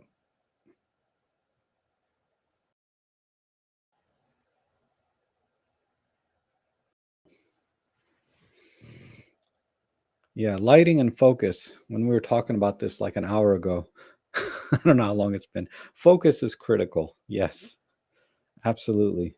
Not just lighting.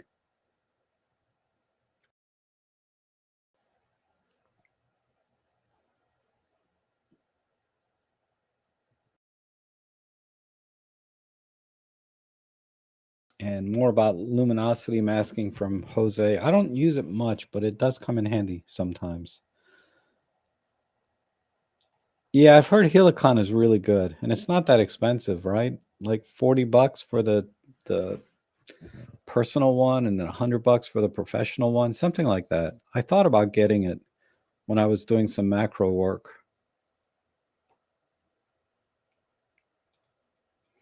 What lighting am I using for video right now? It looks very balanced. Oh, I'm using one of my new lights. It's just a LED panel light from Sure. So that's what I'm going to be doing a review on.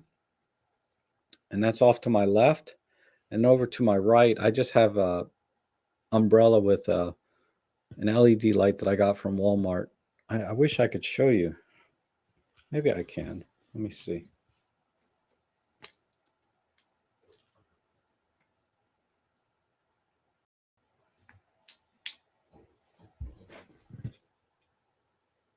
Yeah. Let me get to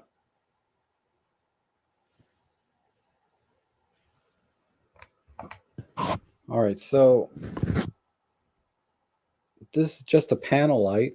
I think it's a 10-inch panel light. And then over here, just an umbrella. And that this just has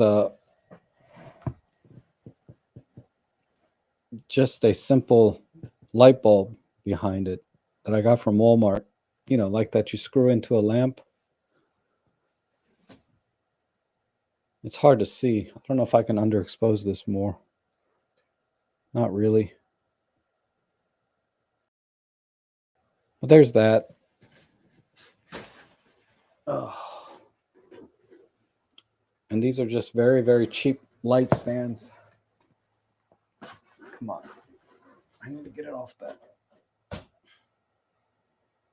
There. There's my spaghetti of wires down there. And this is my HDMI switcher, so I can switch things, right? And this is what I'm watching you guys on right now, or at least the chat section. Nice big print, hopefully so I can read it. And then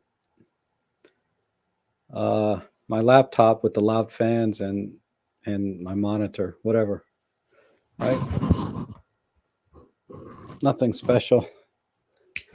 Nothing, you know, it's not really not really the ideal studio, but it's the only room I can really dedicate to just doing streams and videos. But that's what I'm doing. Oh, and then I have a light, the ceiling light, just bare on my fan. Let me show you that.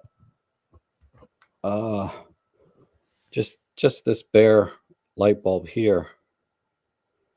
So I have that bare light bulb that gives me the hair lighting.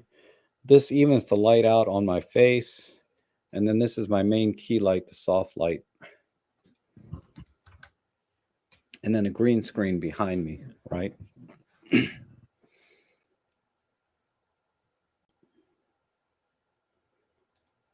Yeah, the background is just a green screen. So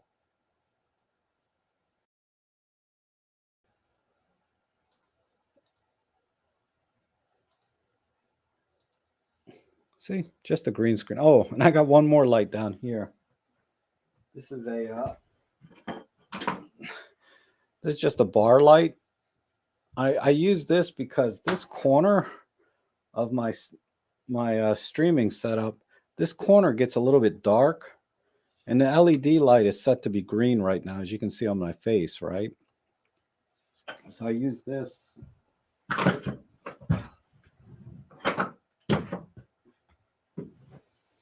I use that to light up this corner. Otherwise, this corner would not be, like if I block this light or switch it. See this little bit of shading right here? This shading here. So that's why I use this light to kind of fix that so that I don't get that shading. So it just makes the green screen better by having a little extra light down there. And that's it.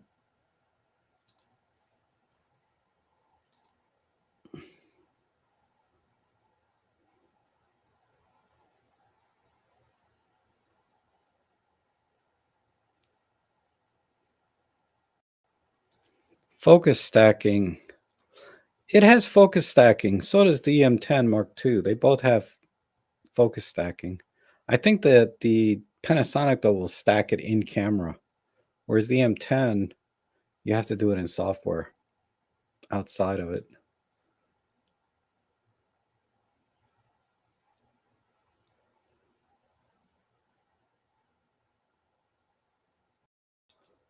And Camera Conspirators was spouting off about the Olympus 75mm f1.8 and the Olympus 100-400 not being designed and built by Olympus, but Sigma and Tamara. Is this BS? I would say on the 100-400, I'm about 99% sure that was a Sigma lens, or that was designed by Sigma. The lens elements, the design, the core design is definitely, I'm 99% sure. The Olympus 75, I've heard that it was designed by Sigma more than once. So I wouldn't be surprised, because the way that lens behaves is very similar to another Sigma lens, the 60mm f2.8. I mean, they're totally different lenses, right? But the Sigma lens, the Sigma Micro Four lenses have that sort of very distinctive aperture open and close sound. And the two lenses sound very similar in terms of just sound.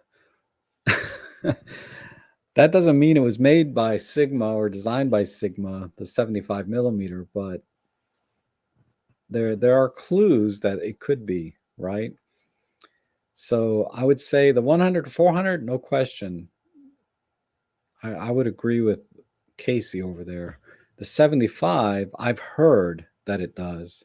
And when I hear the aperture opening and closing, the way it sounds is very similar to how it sounds on other Sigma Micro Four Third lenses. Because on the Olympus, you cannot, unlike other Olympus lenses, you cannot hear the aperture blade open and closing, but you can on the 75mm. It clicks, open and close. So that wouldn't surprise me that Sigma would let that slide, that sound, whereas a lens designed by Olympus, you don't really hear. My 17mm, I do hear the aperture blades a little bit, but on every other lens from Olympus that I have, I don't hear the aperture blades except on the 75 1.8. So that to me would be a clue that it might have been designed by another company for Olympus.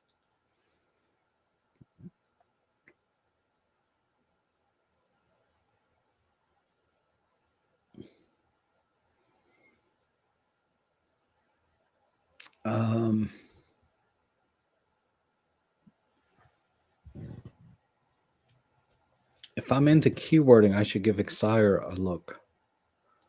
Never heard of it.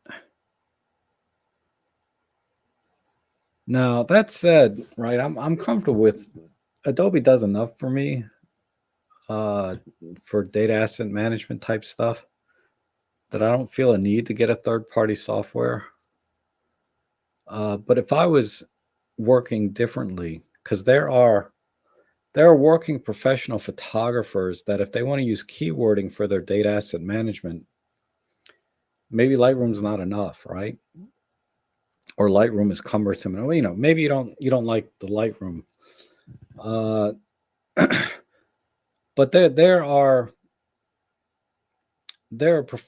photographers that have been working professionally that catalog everything they do, so that 20 years from now, if they want to pull an image, they need to be able to find it very quickly, and not rely on their memory. Oh, I think it was here. I used this key. You know what I mean?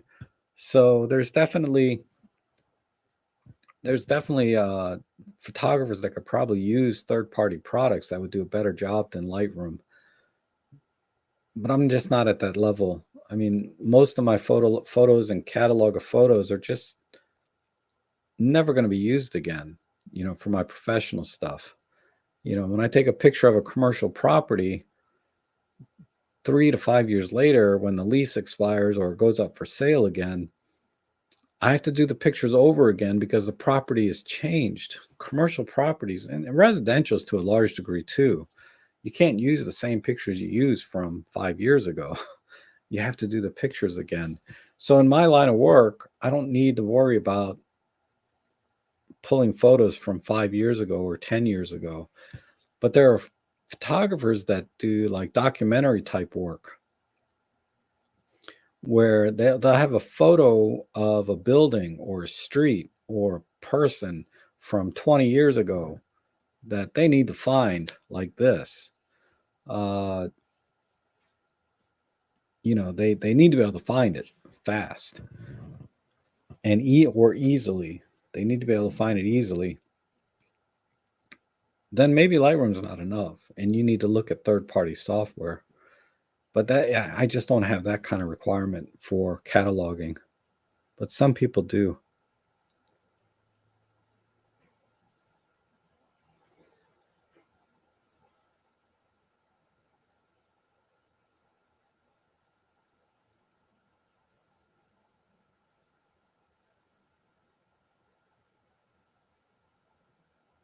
No, camera conspiracies has become the new Tony and Chelsea when it comes to Olympus. Don't really watch anymore. Well, I never watched him for camera stuff, really. Anyway, I just watched him because he was entertaining.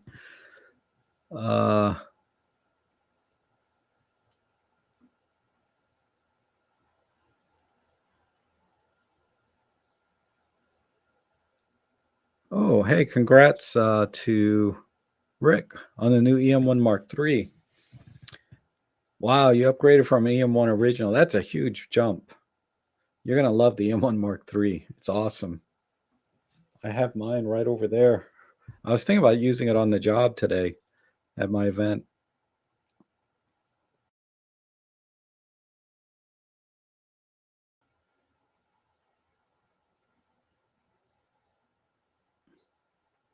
And Sam Sen says, among Russian cameras, I love the Photo Sniper FS in its original box. Okay. I'm just curious. I've never, no one's ever asked me about a Russian camera. Photo Sniper FS.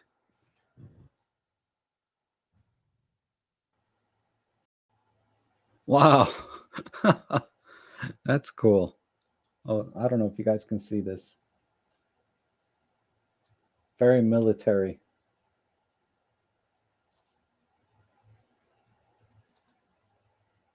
One of those. That's crazy.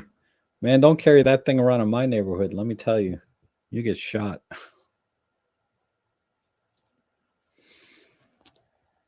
Interesting. James Bond looking 300 millimeter with gun stock and whatnot. Yeah. Yeah, I guess that's what we just looked at, right? Can you imagine doing an air show with one of those? You probably get taken out by a sniper.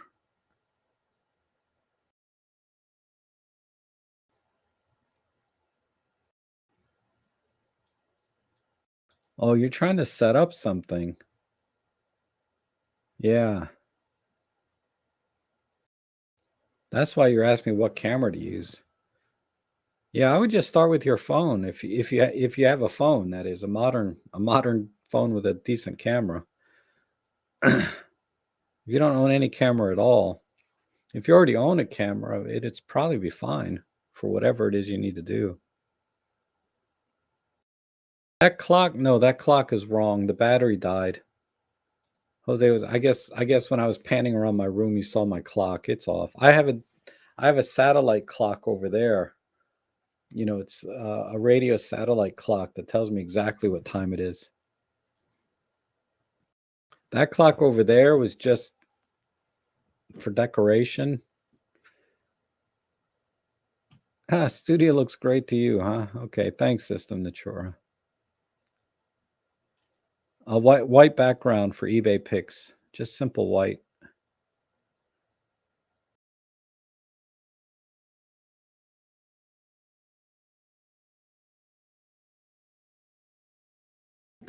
And then the ceiling light, I guess the lighting in here. Well, I just have to reduce the power on this light and raise that light up a little bit. And the ceiling light it's really mainly just for my hair up here. I don't think it does much. Let me turn it off and see what difference it makes. It'll probably affect the green screen more than anything else. But this is with the ceiling light off, right? So I still got some hair light, but it's not quite like it was. And it's I'm a little bit more contrasty looking too, because the ceiling light kind of filled the room a little bit more with light. Turn it back on.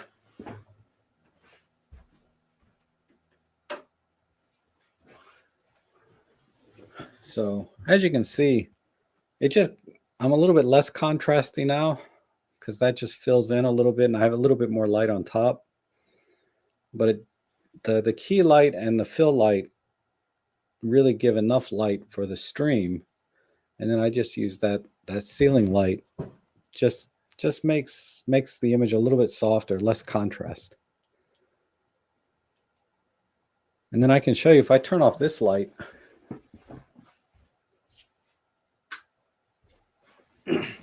that's my fill light. Right now I'm much darker, right? That fill light adds a lot of light to the scene. So I'm now much darker. But the key light that I'm using is so soft that I don't have harsh shadows. If I turn off the ceiling light,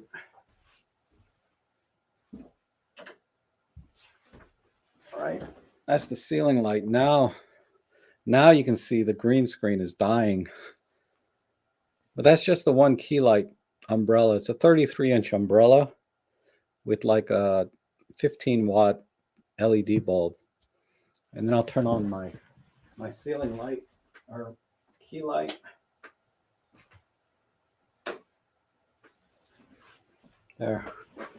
So this is a 3-light setup. I could probably get away with just these 2 lights, right? And not need the ceiling light, but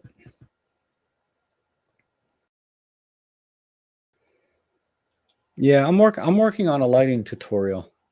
I need to review some LED lighting that I got, and I'm just going to incorporate some lighting examples.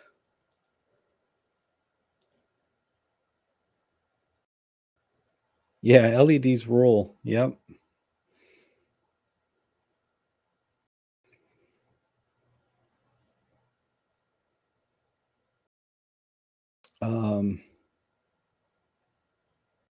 Yeah, it was a lot of trial and error to get the lighting just the way I wanted it. Maybe it's still not perfect, but it's about as good as I can get it with the knowledge that I have about lighting and budget, I should say.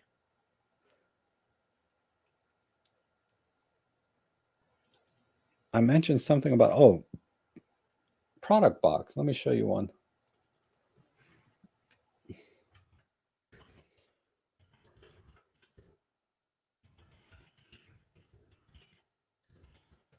Mine is downstairs. I might use it.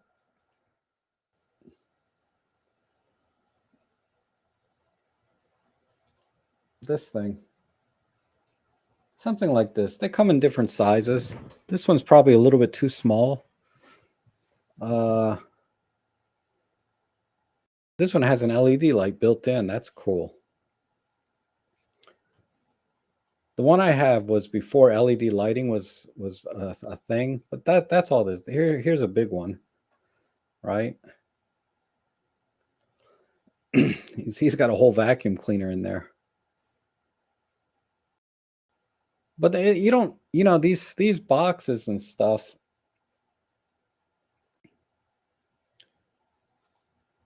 are not necessary for product photography. If you have good lighting, you don't have to have these boxes.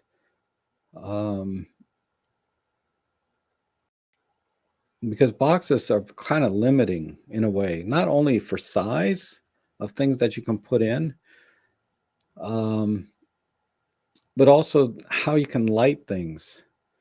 Because sometimes you want a little stronger light on a subject, you want a reflection here, you want a shadow here. If you use a softbox like this, it's a little harder to do. You're pretty much stuck with just a flat, soft, white image, right? When you use a softbox like this and you put the product inside. And this is really good for very highly reflective products like, a trophy, for example, or a vase, right? Where it's chrome, maybe a coffee maker, a chrome, one of those, anything that's kind of chrome everywhere. These soft boxes are a little bit better for, because you don't have to worry about reflecting, the entire room onto the thing, right? It blocks off everything. So outside of very shiny products, I don't think you really need one of these. They also sell these cones, right? Or you can make a cone, but they sell these cones that you put over and you take a picture from the top. That's an interesting way to kill. But the idea of the softbox here, yeah, you get nice even lighting, but you get less control over the how the image looks, right? But it does eliminate reflections from everywhere in the room, let's call it a studio. You don't want to see reflections of all your excess light stands and tripods and lighting gear reflected in any kind of shiny object. So you use a softbox and you enclose it so that you don't get those reflections. But something like a camera, which is practically all black and there's nothing shiny or reflective, you could use a softbox to get a nice flat image. You can get a pretty nice image of the product and it'd be well lit, but it's going to look a little flat, a little plain. But that's for eBay, that's good enough and it'll help you get started. But if you really want to do some more interesting lighting on your product with more shadows and variations and texture, softbox not the way to go. You need to get a flat table and set up your lighting outside in different ways to make it more interesting. So high-end product photography, generally you don't use these kind of soft boxes except for very shiny objects, right?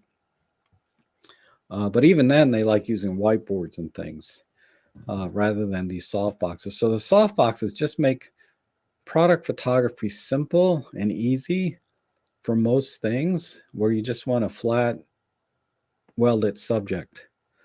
But if you want to do very fancy, if you want to get fancy with your product photography, you're not going to use a softbox. But they're so cheap that it doesn't hurt to have one for those situations. But yeah, my wall clock, the battery died. That's why.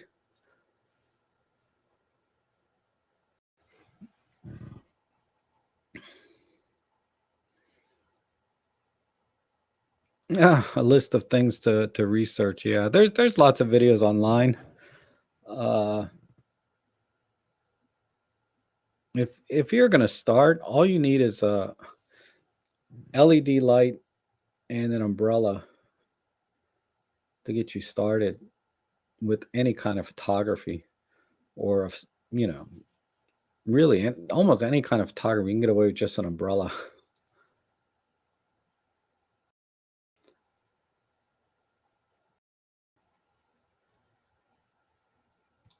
Yeah, you use the green chroma key for backgrounds for photos.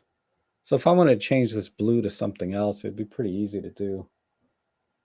Um, let me see what that does. Oops. If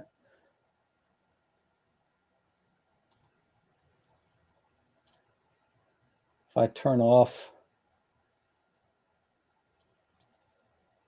yeah, see? I have different backgrounds I use time to time. Most of the time, I like a simple background. Why make it complicated? The thing about photography and everything you do, just don't overthink it. Then you get bogged down. The best way to do photography or anything you're trying to learn is just set up very simple things and do one thing at a time.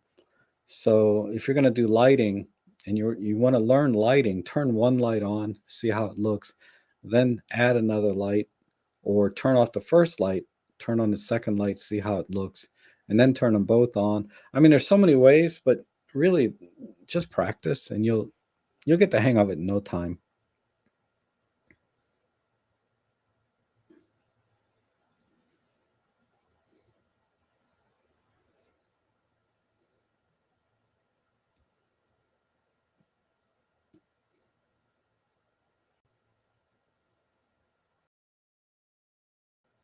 Um,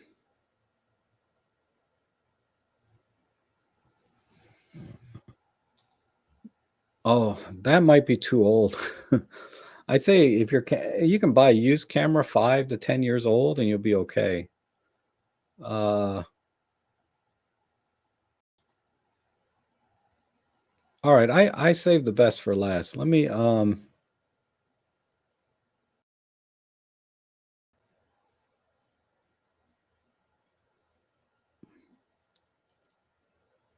good you don't use a ring light. Hate their donut reflection in the eyeglasses. So yeah, I'm with you on that. I never liked the ring lights. You look like a demon if you use a ring light. Um, do I have any no natural light. I block it off. I do that for two reasons. Um, let me show you my window. Okay, there's my window, right? I got black curtains, and then behind it, I have another curtain, and then behind that, uh, behind that curtain, I have cardboard covering the window to completely block the light, but more importantly, to block sound. My neighbor, there are days when he is full on making a racket, and I really have no complaints. You know, he can do whatever he wants, but it makes it difficult for me to stream and do videos when he's doing whatever it is he does. He's got like this industrial strength power washer. He's got industrial size air blowers, like leaf blowers, gas, weed whackers, all gas. So the guy doesn't do anything small when he buys gear. And he's got an electric generator in the backyard that he runs time to time to run other power equipment when he's chopping wood, or I don't know. I don't pay attention to what he's doing. All I know is he's got a ton of loud equipment. But I never say a word to the guy because what he does on his property, I don't care.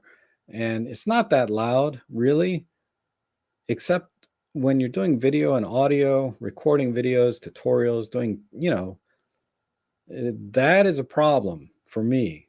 But that's not his fault that's what I do for a living, right? Um,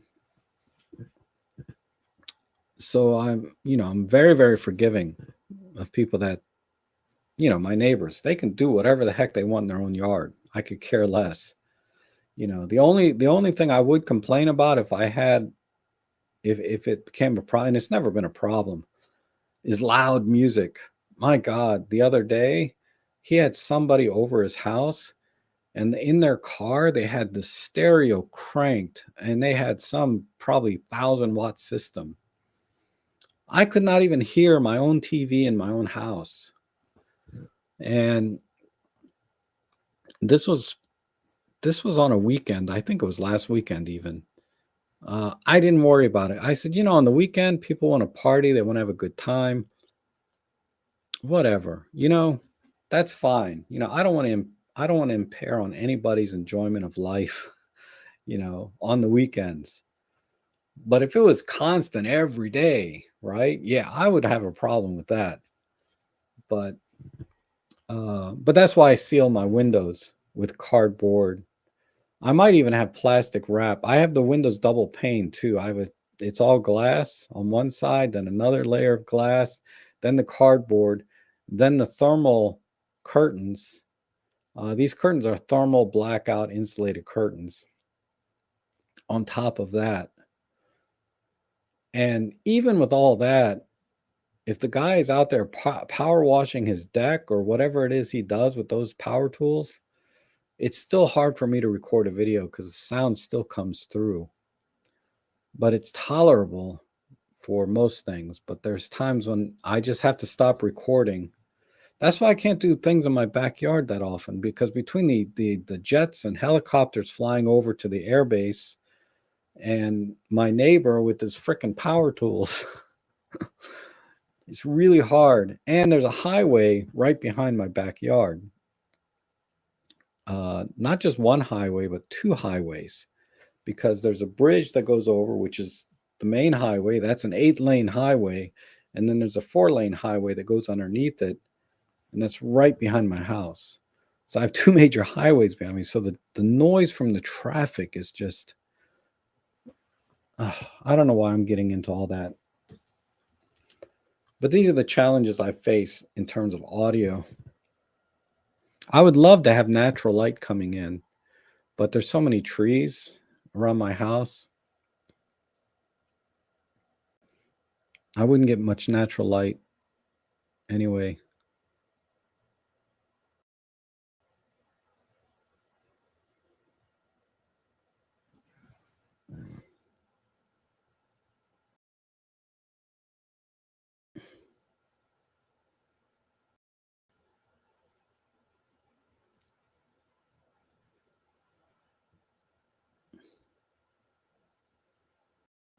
Yeah. Wow, you're really started from scratch. I'm just reading through some of Sam's or the man in a white coat's chat messages.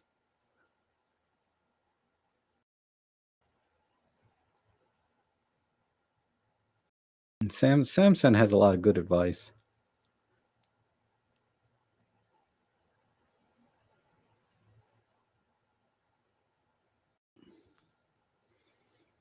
Okay. Yeah, I need to get going. But I wanted to show you, for those of you that have stuck it out, I wanted to show you my luxury purchase.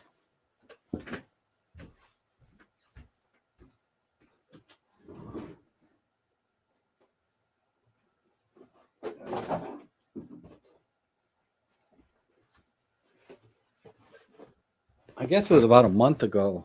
They had 20% off on the Olympus site. So I got a refurbished Pen F. I've opened the box, but I haven't taken the camera out. It's still in the plastic, but it looks brand new. I don't see a scratch on it. I mean, nothing. Not a scratch anywhere on the tripod. But it's a silver Pen F, and it came with let's see, came with the little flash, another battery. What's the date on the battery? The date on the battery is 2013, July 31st. Wow. I wonder if it still works. 2013. Oh my God, look at this. CD. And then, strapping cables and a charger. See, this is the kind of stuff I put on eBay because I use generic chargers. I can usually get 40, 50 bucks for this. Same thing with this flash. I never use this little tiny flash, so I'm just going to sell it. I think I sold one for 70 bucks on eBay. So once I sell the charger and the flash, and I got the camera all in, taxes, shipping, everything, 680 bucks for this. once I sell off those two things, I would have paid less than $600 for this. For a mint Olympus Pen F. And I bought this almost exactly 6 years after I bought my first Pen F. I bought my first Pen F on my 50th birthday as a present to myself. I got this Pen F for my 56th birthday. It was last month. My 56th birthday as a present to myself. 6 years later, another Pen F in mint condition. It's amazing. So this is like one of those luxury things. You don't need it for anything, right? Even if I didn't have a Pen F already, I don't need this camera. Because technically it's inferior in every way, shape, and form of, my OM1, my EM1s, my Fuji, whatever. It's technically inferior to all of those cameras. But this is the camera. This is my daily camera. I use it every time. My everyday camera. I use my Pen F. I prefer my Pen F over any other camera that I use for 99% of my photography. And just because it's just, I think it's such a beautiful camera. And I'm just getting nostalgic about it now, because I hope they make a Pen F2, like an updated version. I'd like to see a weather sealed version, but we'll see. It's going to be a fortune. It's going to cost a fortune, though. That's the only thing that this thing lacks that keeps me from using it all the time, is that it's not weather sealed. It's rare, a couple of times a year, that I have to take one of my EM5 Mark III or my OM1 because it's weather sealed. A couple of times a year, that's all. But if the Pen F was weather sealed, I'd never have to take out my other cameras, for most of my stuff. For my professional work, OM1. But for just about everything else, the Pen F. Oh.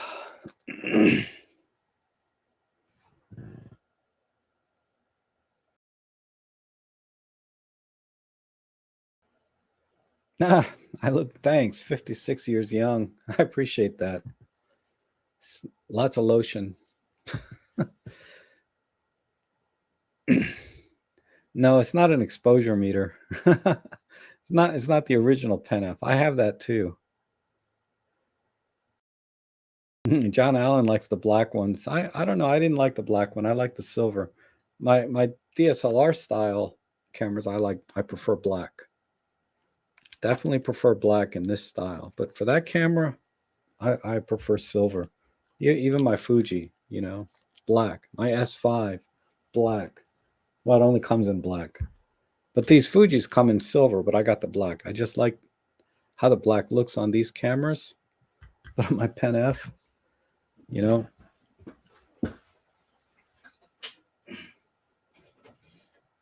it's mostly this, right? This is the original film Pen F that I got from David Tellett.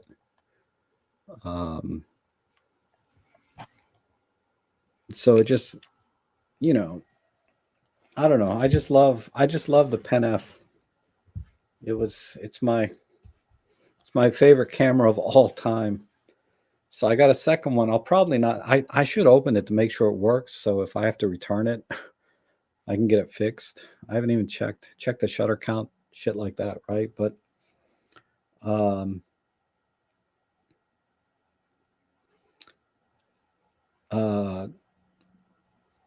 I'm not going to use this second Pen F. It's going to be a backup in case something ever happens to my first one.